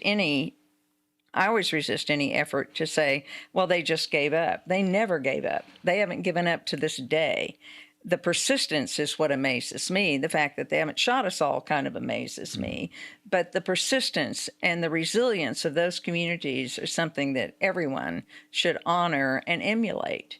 I just think that niceness is the curse of this city. Thelma, first of all, Katie nails it. First of all, she lays out the history when she says, wait a minute, how did this state actually come about? Texas independence was about slavery. They don't want to discuss that. the Texas governor, the lieutenant governor, they don't want to focus on that. But again, the whole point about making white folks comfortable dealing with race. What we're facing now, everything now, and I keep telling everybody, the history of Black America, a period of Black success, always talk about white backlash. These white folks have been pissed off because of what happened after George Floyd. They have been angry that there was a consciousness that was raised.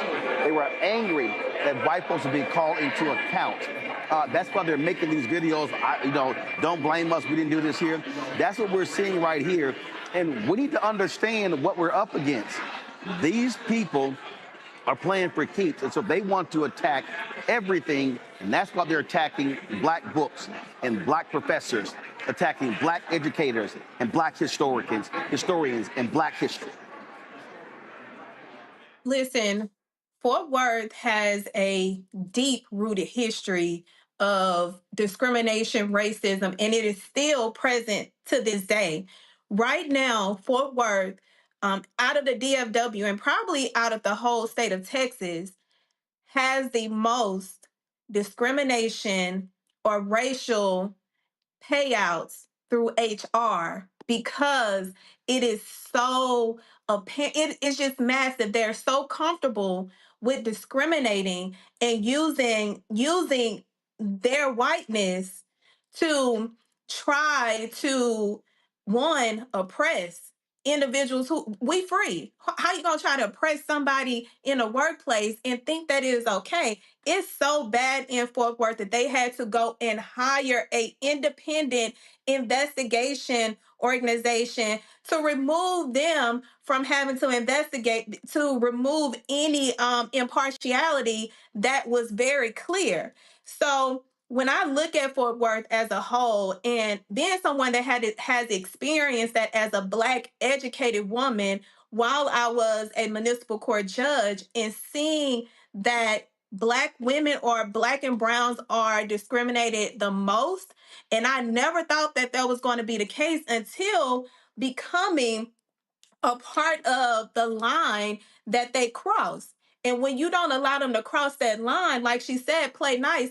I don't fucking play nice with these people because, one, I got one life to live, and I'm not gonna let you live my life by trying to tell me what I can and cannot do with my educated Black self. So to see that conversation that she had, and also to know that Fort Worth is still walking that line, and they're gonna continue to walk that line, and what she said, they're upset. They're even more angry now because they're seeing the rise of the individuals being empowered to remove the bullshit that they're seeing after being bamboozled by individuals that were supposed to help. So I don't know if Fort Worth ever is gonna have a line that they don't fucking cross when we're talking about this particular issue, because it's bad, and even the minorities participate in that bullshit. Well, Cameron, look, I worked at the Fort Worth Star-Telegram, my second job out of college, and I know exactly what Thelma was talking about. And in fact, people need to understand, we've had this show for 7 years, and the year before we started this show is when you had the sister who was trying to vote, who did not vote. The vote was not cast, and they have still been trying to put that sister in prison, Crystal Mason, the last 8 years. The district attorney there in Fort Worth, and I've been saying to Black folks in Fort Worth, the rallying cry in Fort Worth for every Black person should be, take this racist white man out. In fact, the white Tarrant County judge, they gerrymandered the seat. They got rid of Elisa Simmons because they felt that she was too mouthy a Black woman. And so it was 3 Republicans, 2 Democrats. They changed the map down. It's going to be 4-1. Again, attacking that sister. And so what we have to understand is, and again, I think for all these people, the illusion of inclusion is real. And I think what has happened is, and again, I call myself a post-civil rights movement baby, because I look at the assassination of Dr. King really as the end of the Black freedom movement, the civil rights movement. And of course, remember, the modern movement began today, really began Friday, but 7 years ago. It was today when Rosa Parks was arrested on a bus in Montgomery. What we have to understand is what we are seeing. These folks, they don't want us in the room. And now you have a racist in the White House who has said it's all good. He has actual individuals who say they have a Nazi streak, individuals who have spoken at racist conferences, and they are still in his administration. There is an acceptance of racists by Trump, by the folks who are there, and they're saying it's all good. You can say what you want, do what you want, because we have your back. In fact, I just got this tweet here, Cameron. If you want to understand how crazy these people are, this actually, I got this text moment ago. This is Ken Delaney, and is the justice correspondent for MS Now. He said, in a surprising departure from decades of settled law, the Trump Justice Department is making the argument that the anti-discrimination provision of the 1964 Civil Rights Act doesn't apply to federal workers, according to a new lawsuit filed against it today. 1 out of 5 federal workers are black, Cameron. Again, whiteness on display. And the worst part is they're not even hiding it. I think the more and more I hear from folks who are saying, trying to come up with other reasons and other ways to say what is happening is, oh, it's economic. Oh, it's protecting American values. Oh, it's this and it's that. And it is not just calling it for what it is. It is racism in multiple forms. I think we're coming to a reckoning. And I know me personally, I'm tired of having to be in places where it's on the oppressed to make the oppressors or the people, the beneficiaries of racism, to feel more comfortable about talking about it. I know it's not a comfortable conversation to have, whether you're white, black, Latino, anything, Asian, doesn't matter. But it is a reality of our system. It is a reality of our society. It is a reality of so many different people and people in power. I tend to argue, and I tend to be optimistic that I don't think most people here are racist, or I definitely don't think most white folks or folks in general are racist here in America. And most people want to see everybody be given a fair shot and do what we do to make it an even playing field. But that even playing field is going to mean they're going to have to invest in the folks who've been systematically left behind for hundreds of years. But I think this is just one more thing that we have to realize. If they're coming after like you said, those civil rights protections and saying they don't apply to the federal workforce, this is not only attacking black wealth, this is black economic power, black jobs, and black political power as well. They're looking to destabilize every different access point of power that black folks and non-white folks have throughout the entire country. Folks, you want to understand this, and again, I need y'all, I keep telling y'all, pay attention to media. Pay attention to what you're hearing. So Tucker Carlson and Piers Morgan, two assholes I really can't stand, they faced off over the claim that winning World War II, quote, destroyed Britain. Now, Morgan challenged Carlson's assertion that the UK fought the Germans without necessity and that immigration had ruined the country. But I need y'all to listen to what he's saying, because Tucker Carlson, again, who interviewed Nick Fuentes, Trump loves him, even though Carlson knows Trump is an idiot. This is one of the people that they're looking to. So if you listen to Tucker Carlson, if you listen to Megyn Kelly, if you listen to Clay Travis, if you listen to any one of those fools on Fox News, there's a consistent theme in terms of their whole white view. Check it out. This was not a communist country, but I'm just saying Britain voluntarily joined the war. It was a war that you were not involved in and you got in. But my question is, why did it destroy Britain? I don't understand. As the victor nation. It didn't destroy Britain. Well, look outside. Look outside. We're in the city of London. Hang on. There's Tower Bridge. It's the Tower of London.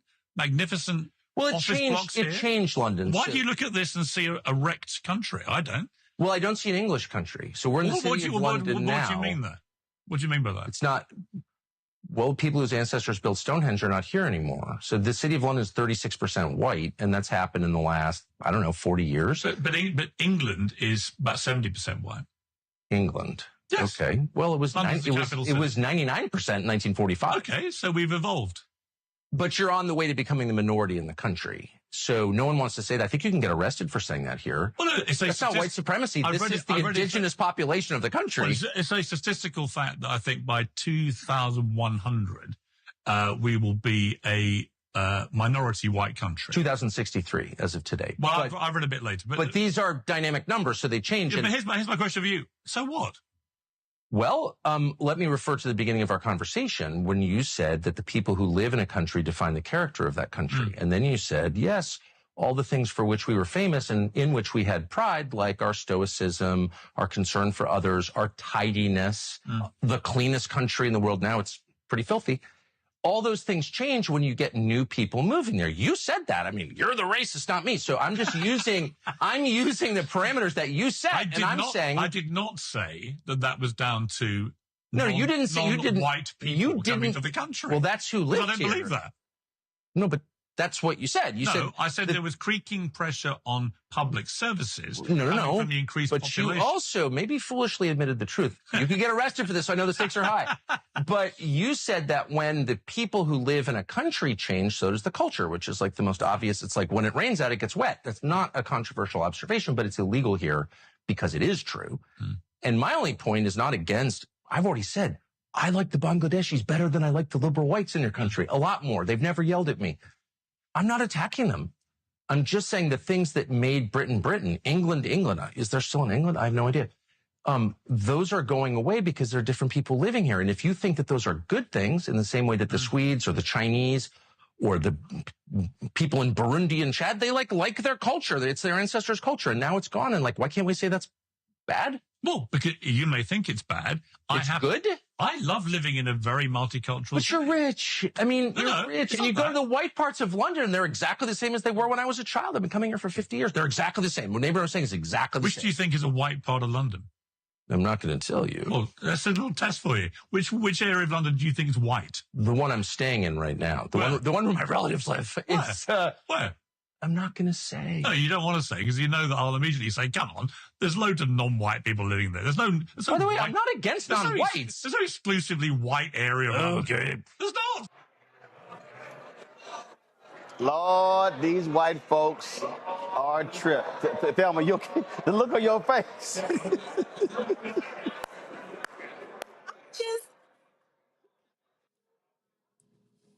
Really?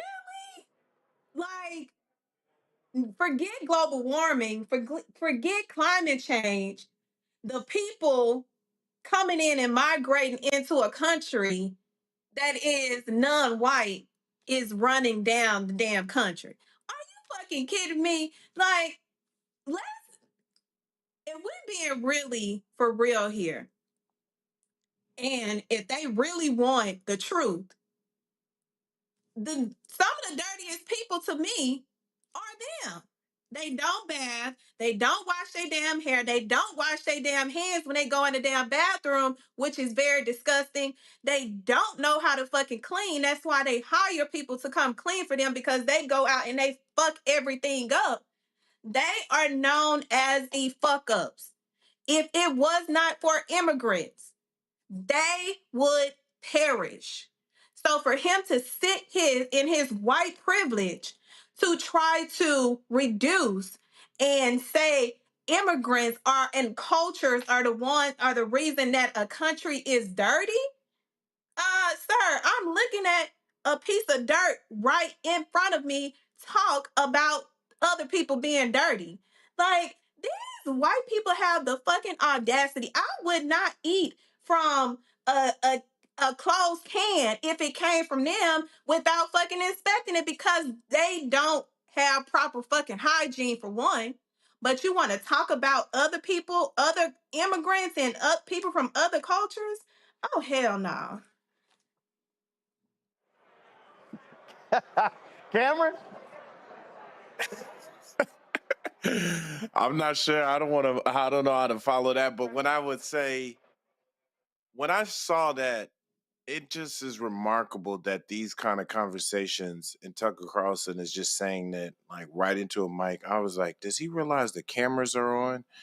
And I know he can probably speak that freely because he's in England and he's trying to make that false equivalency to that. And here's the time where I wouldn't think I'm over here. I couldn't have told you the day where I'd be avidly defending Piers Morgan's position on this, but for at least him to offer some level of saneness to the conversation, to understand that the diversity that has come to London and that has come to England and the United Kingdom has been a net good thing. But I think this just further points to understanding that like there are folks who have this belief. There are folks who are following the Tucker Carlsons and the Megyn Kellys of the world in hearing both their overt and subversive rhetoric. And this layered on top of all the different things that you see coming out of Stephen Miller, on top of layering what we just learned in the previous segment with Delano and his reporting on terms of the erasure of Black history, the erasure of Black books, the erasure of data on Black people and on non-white folks here in this country. This is just becoming a perfect storm of folks where I hope there is how we normally see a white lash after Black progress. I'm hoping this is the rally and beginning of a Blacklash against this pushback, and for us to reclaim so much more of our power and to build a diverse coalition. This is something that is not just going to happen because Black people decide to stand up. This is all Americans are going to have to stand up and fight up against this. Yeah. Well, we know a bunch of those people are absolutely afraid to stand up and fight, and that's how that goes. All right, y'all, got to go to a break. We'll be right back. Our Black and Missing. Then we're going to talk about comedy in this day and age where people are so damn scared, and it's just always something. There's always something crazy going on. Plus, we come back. Georgia, a Black teen activist. He in trouble for trying to hook up with a 14-year-old. I'll tell you about it when we come back. Roland Martin Unfiltered on the Black Star Network.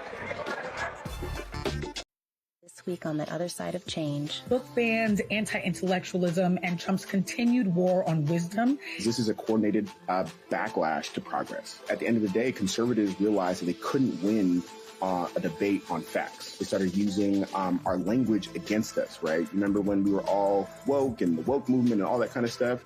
Now everything is anti-woke, right? When we were talking about including diversity, equity, inclusion, and higher education, now it's anti-DEI. All this are efforts to suppress the truth because truth empowers people. You're watching The Other Side of Change, only on the Black Star Network. Next on the Black Table with me, Greg Carson. Our legal roundtable is back in session as we look at yet another potential landmark case being considered by the United States Supreme Court. This one is called 303 Creative versus Alennis, and may be the most important and far-reaching First Amendment, that is freedom of speech, case of our time. It could, depending on how the court rules, open the door for a return of Jim Crow segregation laws.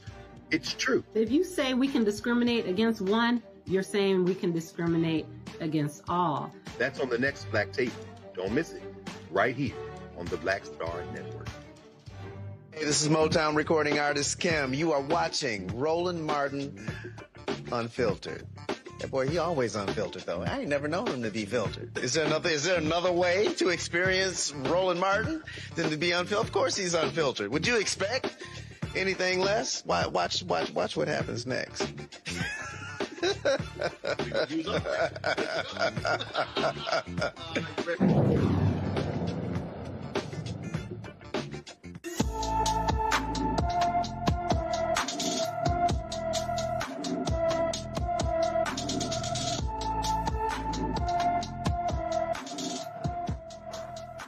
Folks, Tyra Jones walked away from her New Orleans home on November 24th. The 17-year-old is 5 feet, 4 inches tall, weighs 150 pounds, with brown eyes and black hair. Tyra was last seen wearing a pink and blue hoodie with gray tie-dye pants and beige Crocs.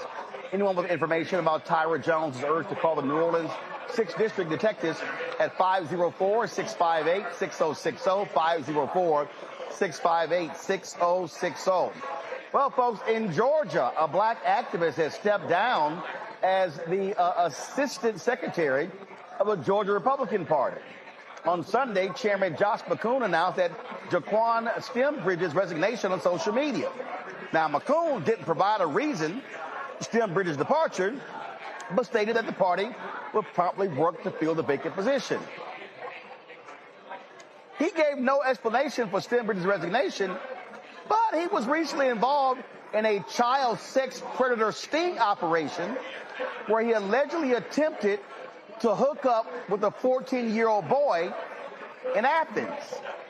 As the video circulating on social media of Stembridge being caught in the act, watch this. No, I don't. But I'm. Oh my God. Are you 19 or are you 17? I'm 17. I swear to God, I don't want my mom. Okay. Then talk to me then. Don't lie to me. Are you 19 or are you 17? I swear to God, on everything I live. Like, you can look at my ID. Let me see the ID. I don't have it. I'm for real. Bruh, if you 19, just say it. Nigga, you'll get way more respect with me being honest. I swear to God, oh my God. Look, come here. Can you look at my tag? I swear to God, I don't even have a car on my name. I swear to God.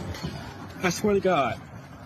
You can call my mom. I swear to God, I'm only 17. Just please. Oh, bruh, where's your ID at? I don't have it. Like, look, check my pockets. Do whatever you want. You in college? What you? I'm in college. I'm like, I skipped the grade. I swear to God. Bruh, you're 19, bruh. All right, I'm 17. I swear to God, my birthday's July 12th. I swear. July 12th what? I'm 18. I'm 18. Bro, why you lying to me, bro? What I was doing, I swear to God, I wasn't. College? What you? I'm in college. I'm like, I skipped the grade. I swear to God. Bruh, you're 19, bruh. All right, I'm 17. I swear to God, my birthday's July 12th. I swear. July 12th what? I'm 18. I'm 18. Bro, why you lying to me, bro? What I was doing, I swear to God, I wasn't trying to make a feel. I would never do something like that. I swear to God. I'm just. Let me be 100. Let me be 100 to you, because nigga, you already know what that shit is wrong. I know. I already peeped your behavior, nigga, driving around trying to peep the scene. Okay, like, nigga, that shit ain't cool, nigga. Right. Like, There ain't none of that shit going on in Athens, bro. Like, delete the profile, nigga, or whatever, nigga. I do. I swear to God. Apologize to Athens, though. I apologize. You gonna do that shit again? I swear to God, I won't. I delete it. I play on everything I love. My mom, I swear to God. All right. The group that actually confronted him is called Street Sweepers TV. Now, in June, Stembridge was elected to the Georgia Republican Party's executive committee as the youngest member. The Georgia Republican Party did not address the video. No arrests or charges have been reported. That says a whole lot right there. First of all, everybody keep calling him a teen. Cameron, he ain't no teen. He's 19. What is going on in these streets? Oh my goodness. Yeah, he is a grown up. He needs to be prosecuted to the full extent of the law. If he, I wasn't unsure. I was unsure if that it was actually, or that was just a sting operation to try to catch those, child predators. But this is ridiculous, and this kind of just shows again the continued leadership or lack thereof, moral compass that exists throughout. I think so much of the Republican Party. They need to quickly denounce this person. They need to quickly make sure he resigning is the least he could do there. And you saw him with the dumbfound look on his face, like didn't know what he was doing, what he was trying to do. Trying to lie up a storm, swearing. Whenever somebody says, I swear on everything I love, you know they lying. That's just a little hint to the audience out there. If anybody says, I swear on everything I love, they lying. So, I'm glad he was kicked out, and hopefully he never has another political office or position again. I tell you, Thelma, that video was crazy. No, I ain't gonna do it again. I'll do it. And, you have, To Catch a Predator, a long-time TV show on NBC. And so a lot of these folks are now doing this on the digital side. And so talking about straight bust, and they were shooting him the whole time as he was circling. And again, he thought he was hooking up with a 14-year-old boy. Nah, they were waiting on him.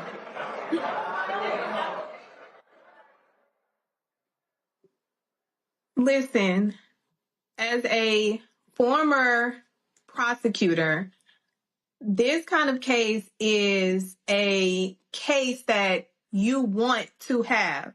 Digital footprint of an individual making their admissions on video. So it's not a question of, hey, I didn't do this, I don't know what the hell going on. Literally, he put him on a pedestal and hung him out to fucking dry. Because, one, you ain't had no damn business on no damn app trying to meet with a child with your grown ass. So now I have a question. We need to see what the hell going on in your damn phone or on your computer, because if you did this so effortlessly, like, you definitely got a tendency to continue this behavior. Do you have other victims? Do you have other kids that you have actually been in contact with that you have gotten away with it? Because this ain't look like no amateur. He looked like a pro until the pro got caught. And now it's, oh, I'm 17. Lie. Oh no, I'm 18. Another lie. You are a grown ass man that got caught. And now we need to figure out who the hell are you and what the hell you're doing. And this is one of the things about the Republican Party. Even in their craziness, we are seeing so much of their fucking skeletons in this particular manner, the predators of the world coming out. And they're coming out in the fucking masses. And these people that think that just because you are black, that you are going to be, you're not going to have the same accountability because you are a part of the Republican Party. No, they are going to leave your ass out to dry. Rightfully so. But, sir, how many victims do you got? Because you out here willy-nilly going in this damn neighborhood, driving around to meet a child. No, he got to be investigated. I absolutely agree. Hey, folks, the Federal Appeals Court has ruled that Alina Habba, former personal attorney to Donald Trump, has been serving unlawfully as a U.S. attorney for New Jersey. The three-judge panel of the Third Circuit agreed with the lower court's decision that the administration violated the Constitution when appointing Habba. The Constitution mandates that U.S. attorneys must be formally appointed by the president and confirmed by the Senate. The judges went further, warning that under the administration's interpretation, Habba could remain in that role indefinitely without ever being confirmed, effectively undermining the constitutional appointment process. This decision comes just days after another federal judge dismissed indictments against former FBI Director James Comey and New York Attorney General Letitia James. Those cases were brought by Lindsay Halligan, who was also ruled to be serving unlawfully as an interim U.S. attorney. As of now, it is unclear who will take over the New Jersey office. The Justice Department has options if it requests a review of the ruling by the full Third Circuit to take the matter directly to the U.S. Supreme Court. All right, folks, as we come back, let's talk about comedy in these interesting political times. We'll discuss that next. Plus, we'll jump back into the room here at the Hope Global Forum in 2025 here in Atlanta. You're watching Roland Martin Unfiltered on the Black Star Network.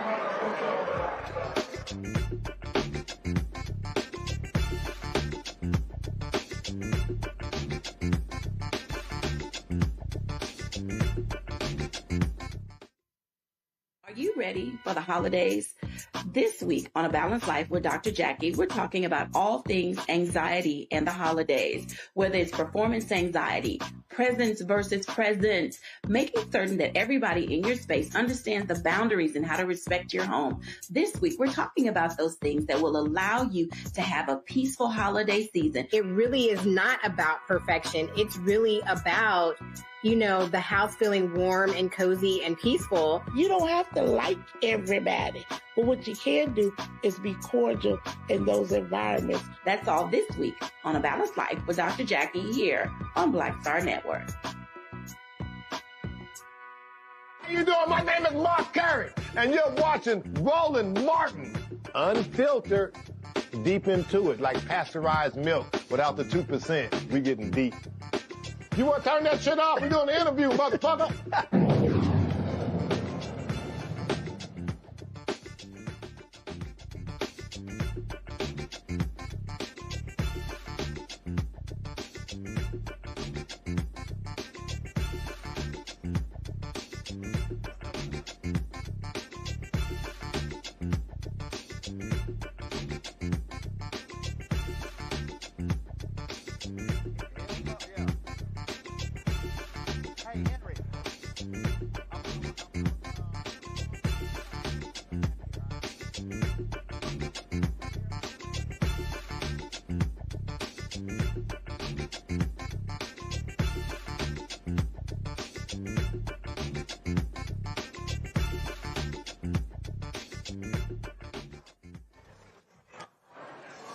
Folks, we're here at Hope Global Forum 2025. Lots of things that are going on. This is the opening night.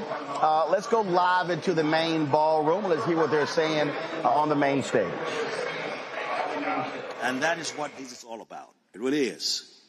And so what the modern day manifestation of the legacy of the work that we've done is the Student Managed Investment Fund.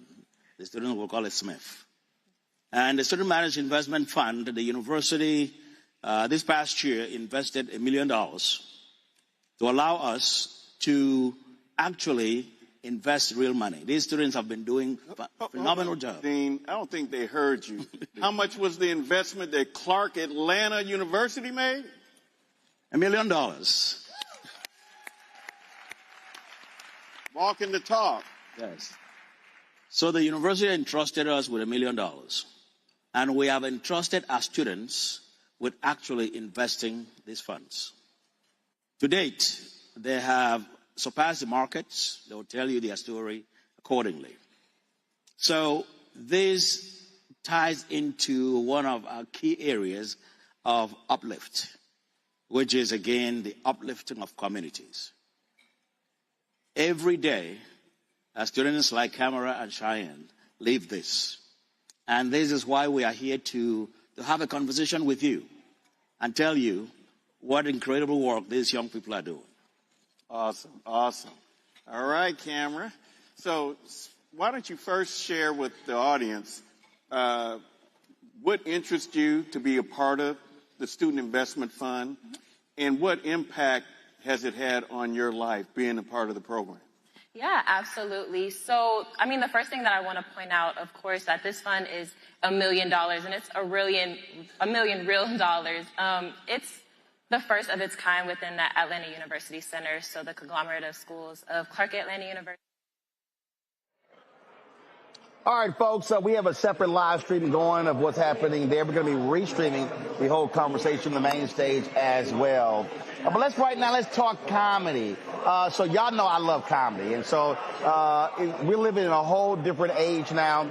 It's not just what's happening on stages. It's not just stand-up. It's also what people are doing on social media as well. So there's a sister I've been following for quite some time. Absolutely keep me cracking up laughing on social media. Here is one of the videos that she posted.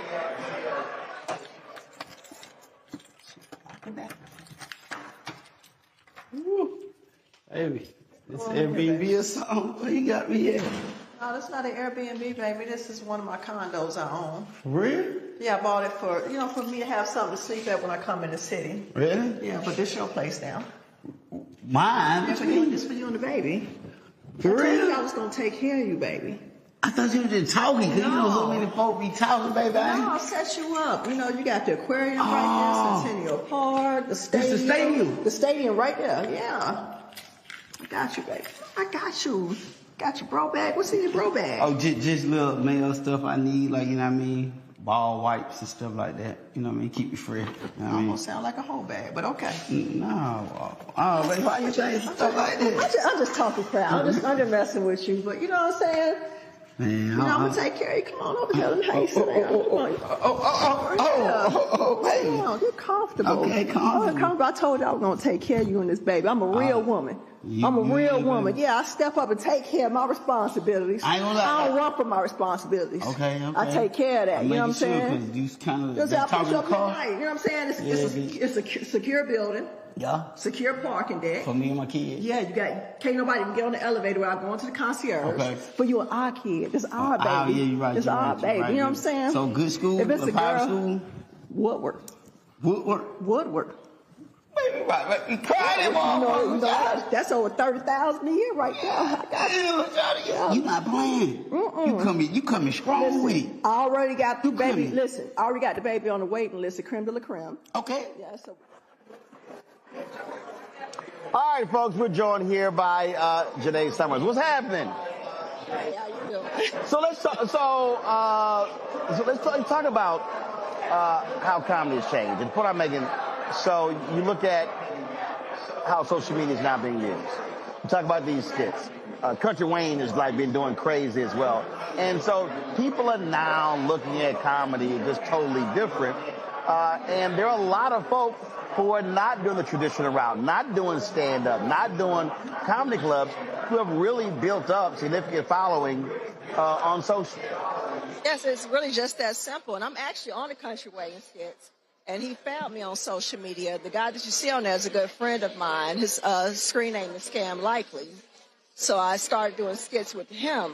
He just hit me up one day. He was like, hey, you want to do skits? I'm like, sure. So the chemistry was just organic. We just jumped in and just kept it moving. And when I tell you, literally, it's like every other week we were just going viral. And it was amazing. It was fun. And coming right off the pandemic, it was just something that I really needed, you know?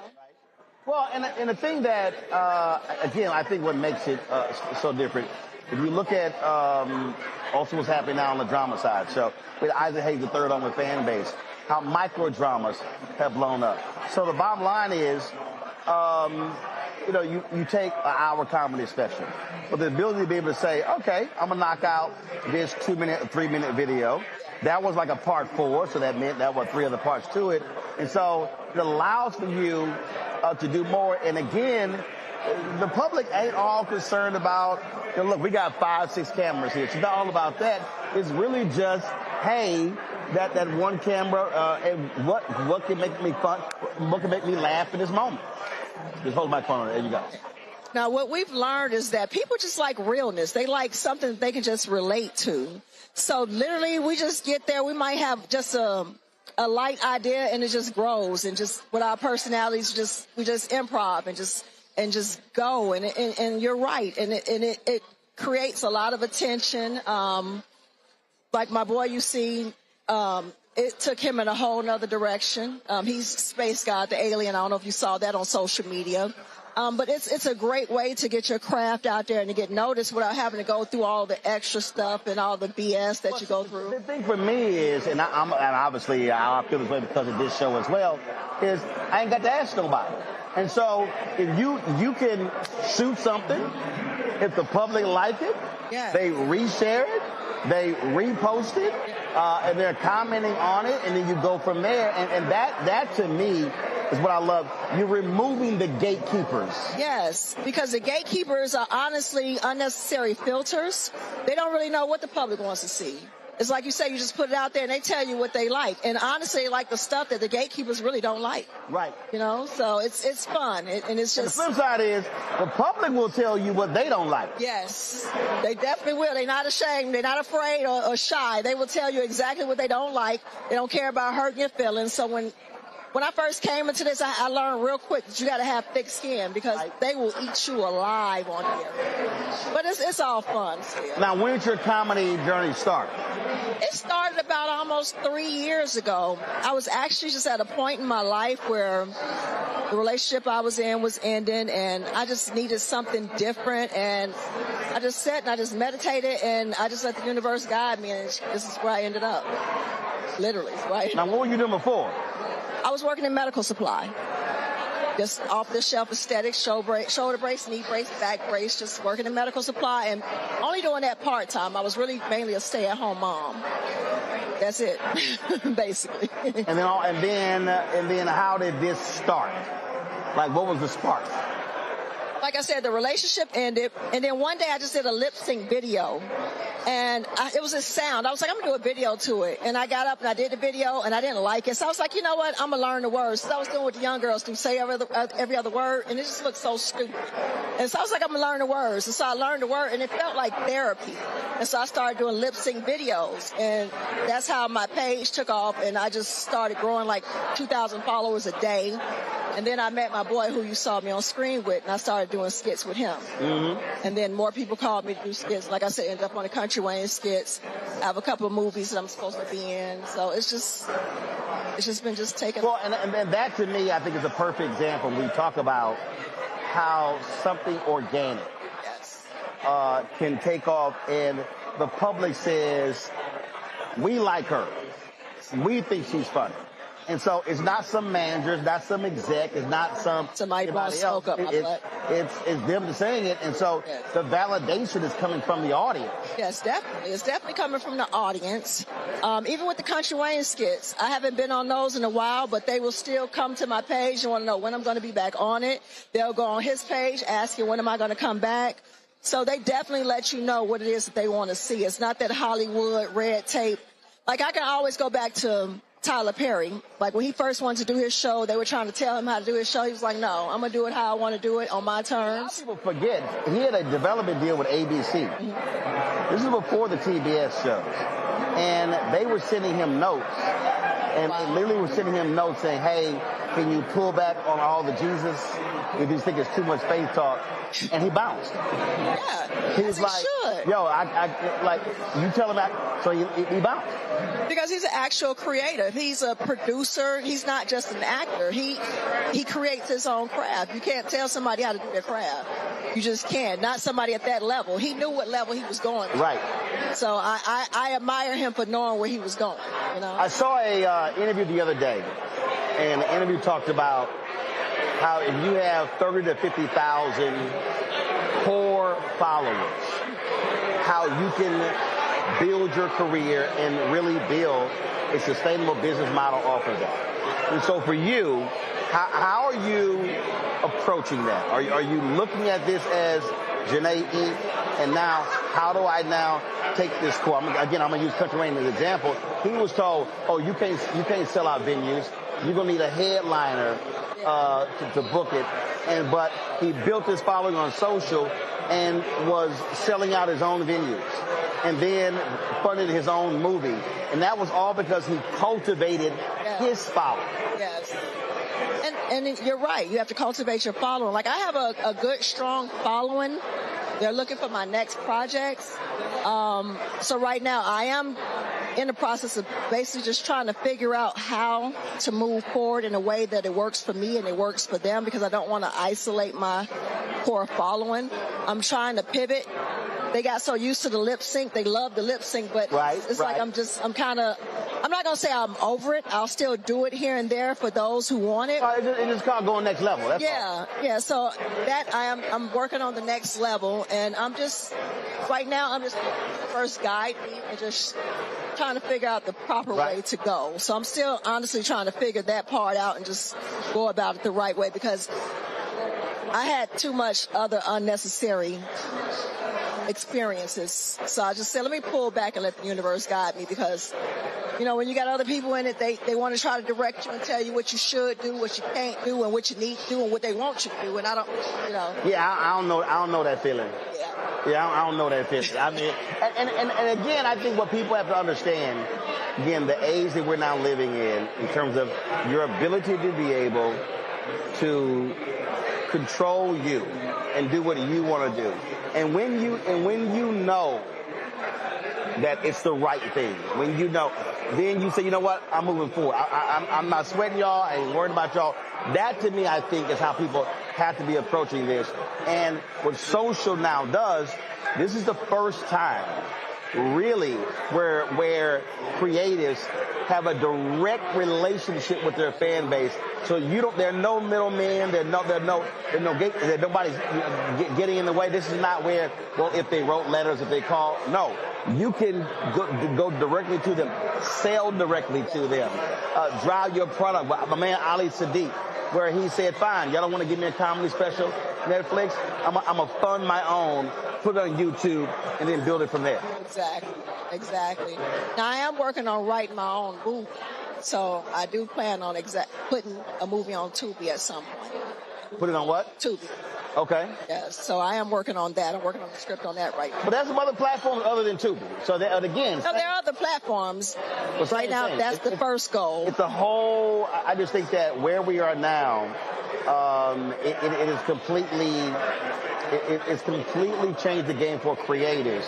The only difference is what creators now have to do is they have to be not just creators, but business people. Yes, definitely. And see, that was always a thing. Folks like, well, they handle that. No. Oh, yeah. In this creative space, you have to be a business person because those on the outside, they rely on you not being a business person. They rely on you not knowing. They rely on your ignorance.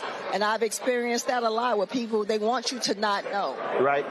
Because it's so easy to take advantage and manipulate and, and they can do what they used to do back in the days. They get you to work for the pennies, while they make the money.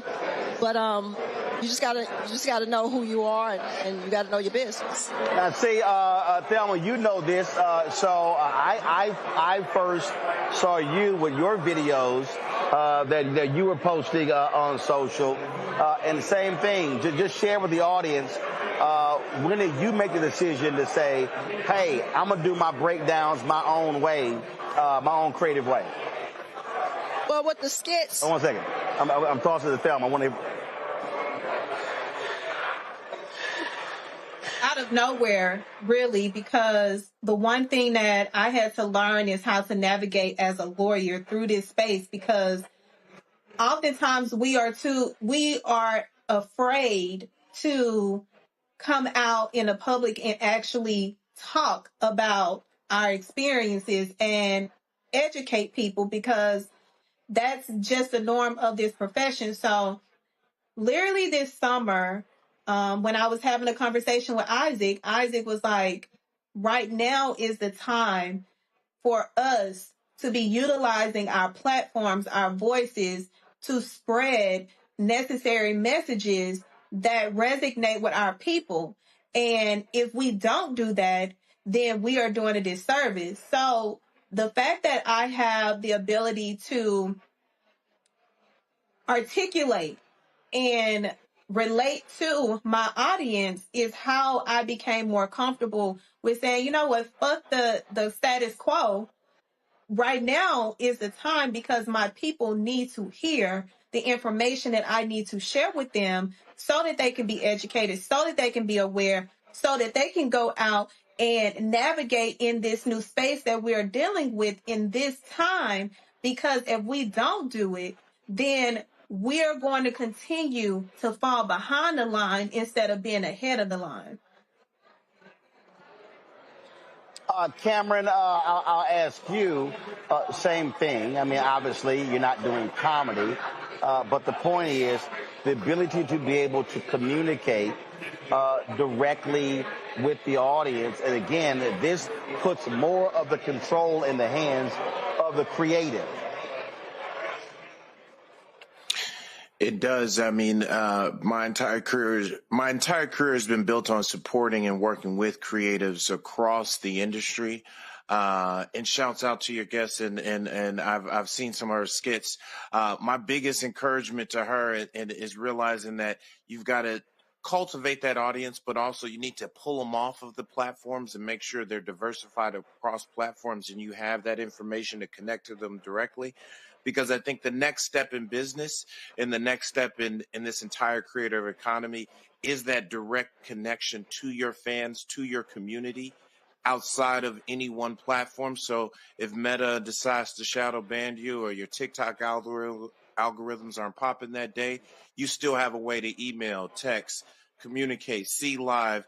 And so your fans know where to find you. And I think that is the next evolution of this creator economy, especially for comedians and online content creators, is get it popping on whatever channel that you can and whatever social media platform, but then start to train your audience, start to really cultivate those relationships so you can move them and they can grow with you across multiple platforms. So then that really makes you invisible and really helps set your career up for the next level. So, so what Cameron was just asking is, how are you taking your audience but moving them off of the platform? That way you're controlling the data. Are you creating your own email database, newsletter database, as opposed to relying on the platform for you to reach your audience? How are you diversifying the ability to be able to reach your audience? Now, honestly, I just got a crew together to help me to diversify and come up off the platform. Because most people are like monetizing on TikTok and Facebook nowadays. And for me, I find it to not be as easy. So like right now I'm working on a website. Like I said, I do have a nice core out of the 257,000 followers that I have on Instagram. I'm going to say about maybe a third of them are a good, solid, loyal followers. So those people, when I tell you, when I go live on any other platform, they follow me around to those platforms. So I'm working on trying to pull them from that platform. Like I said, I have a website that I'm working on. I have a team to help me pivot my image to you also establish your own product, your own merchandise, driving that to them as well? Yes, that is something I'm going to establish as well. Okay. All right, then. Well, it sounds great. Again, I really hope people understand how this game has changed. And I think the greatest thing that I'll leave it with is not waiting for someone else to tell you yes. And I think that's the biggest deal. So many people, they're waiting for someone to say, okay, now you can have a show. Now you can have a special. Now you can have this here. You don't have to wait on anybody giving you a yes or a no. You can actually tell yourself yes. It's never going to happen if you wait for somebody else. It's never going to happen. You have to do it yourself. That's it. Today we appreciate it. Thanks so much. Folks, let me thank, let's do this here. First of all, let me thank Thelma and Cameron for being on today's show. I certainly appreciate it. Folks, if you want to continue the conversation that's happening, Global Hope Forum, Henry, give me a shot what's happening in the main room. All you have to do is go to our alternate screen that we have going on. You can actually check it out. Give me a shot in the room. Give me a shot in the room. I'll talk over it. All right, so here's the deal. Tomorrow, we're going to be live at 9 a.m. tomorrow. We're live streaming what's happening there in the main room. In addition, we're going to have a series of interviews I'm doing tomorrow. We'll be airing that on tomorrow night's show as well. So lots happening here at 2025 Hope Global Forum. Glad to be back and sharing these stories with all of you. Folks, don't forget, support the work that we do by joining our Bring the Funk fan club. If you want to support our work, allows us to be able to travel around the country doing things like this here, going where the people are. If you want to give via Cash App, use the Stripe QR code. You see it right here at the bottom left-hand corner. PayPal is R. Martin Unfiltered. Venmo is RM Unfiltered. Zelle, Roland at RolandSMartin.com. Roland at RolandMartinUnfiltered.com. Checks and money ordered. Make it payable to Roland Martin Unfiltered, P.O. Box 57196, Washington, D.C. 2003 7-0196. Be sure to download the Black Star Network app, Apple phone, Android phone, Apple TV, Android TV, Roku, Amazon Fire TV, Xbox One, Samsung Smart TV. Of course, also be sure to get our Black Star Network swag. You see me right here wearing the shirt. Don't blame me. I voted for the black woman. Folks have been stopping me all around today. Come on back here. Thank you. Come back here. Come back here. Come back to me. Thank you very much. Folks have been stopping me constantly about the shirt here. And so I've been telling them where to get it. You want to get our Roland Martin Unfiltered Black Star Network swag, go to shopblackstarnetwork.com. You can get our hoodies, our T-shirts, crew necks, all that good stuff. Also, support the other black-owned businesses we have at shopblackstarnetwork.com. If you're looking for Christmas gifts, this is the best place to go. You're supporting black-owned companies. And so you see many of these companies at shopblackstarnetwork.com. And don't forget, Download the app Fan Base. And if you want to contribute, they've raised $14 million as part of the Series A raise. $3 million left. The deadline is December 18th. We need to be talking about being investors and not just consumers. And so, download the app. For more information to invest, go to startengine.com/fanbase. Folks, that is it. As I said earlier, today is the 70th anniversary when Rosa Parks sat down on that bus in Montgomery. Thursday and Friday will be broadcasting live from Montgomery for the festivities happening there. That's it. I'll see y'all tomorrow right here from Operation Global Hope Forum, Roland Martin Unfiltered on the Black Star Network. Holla! There we go.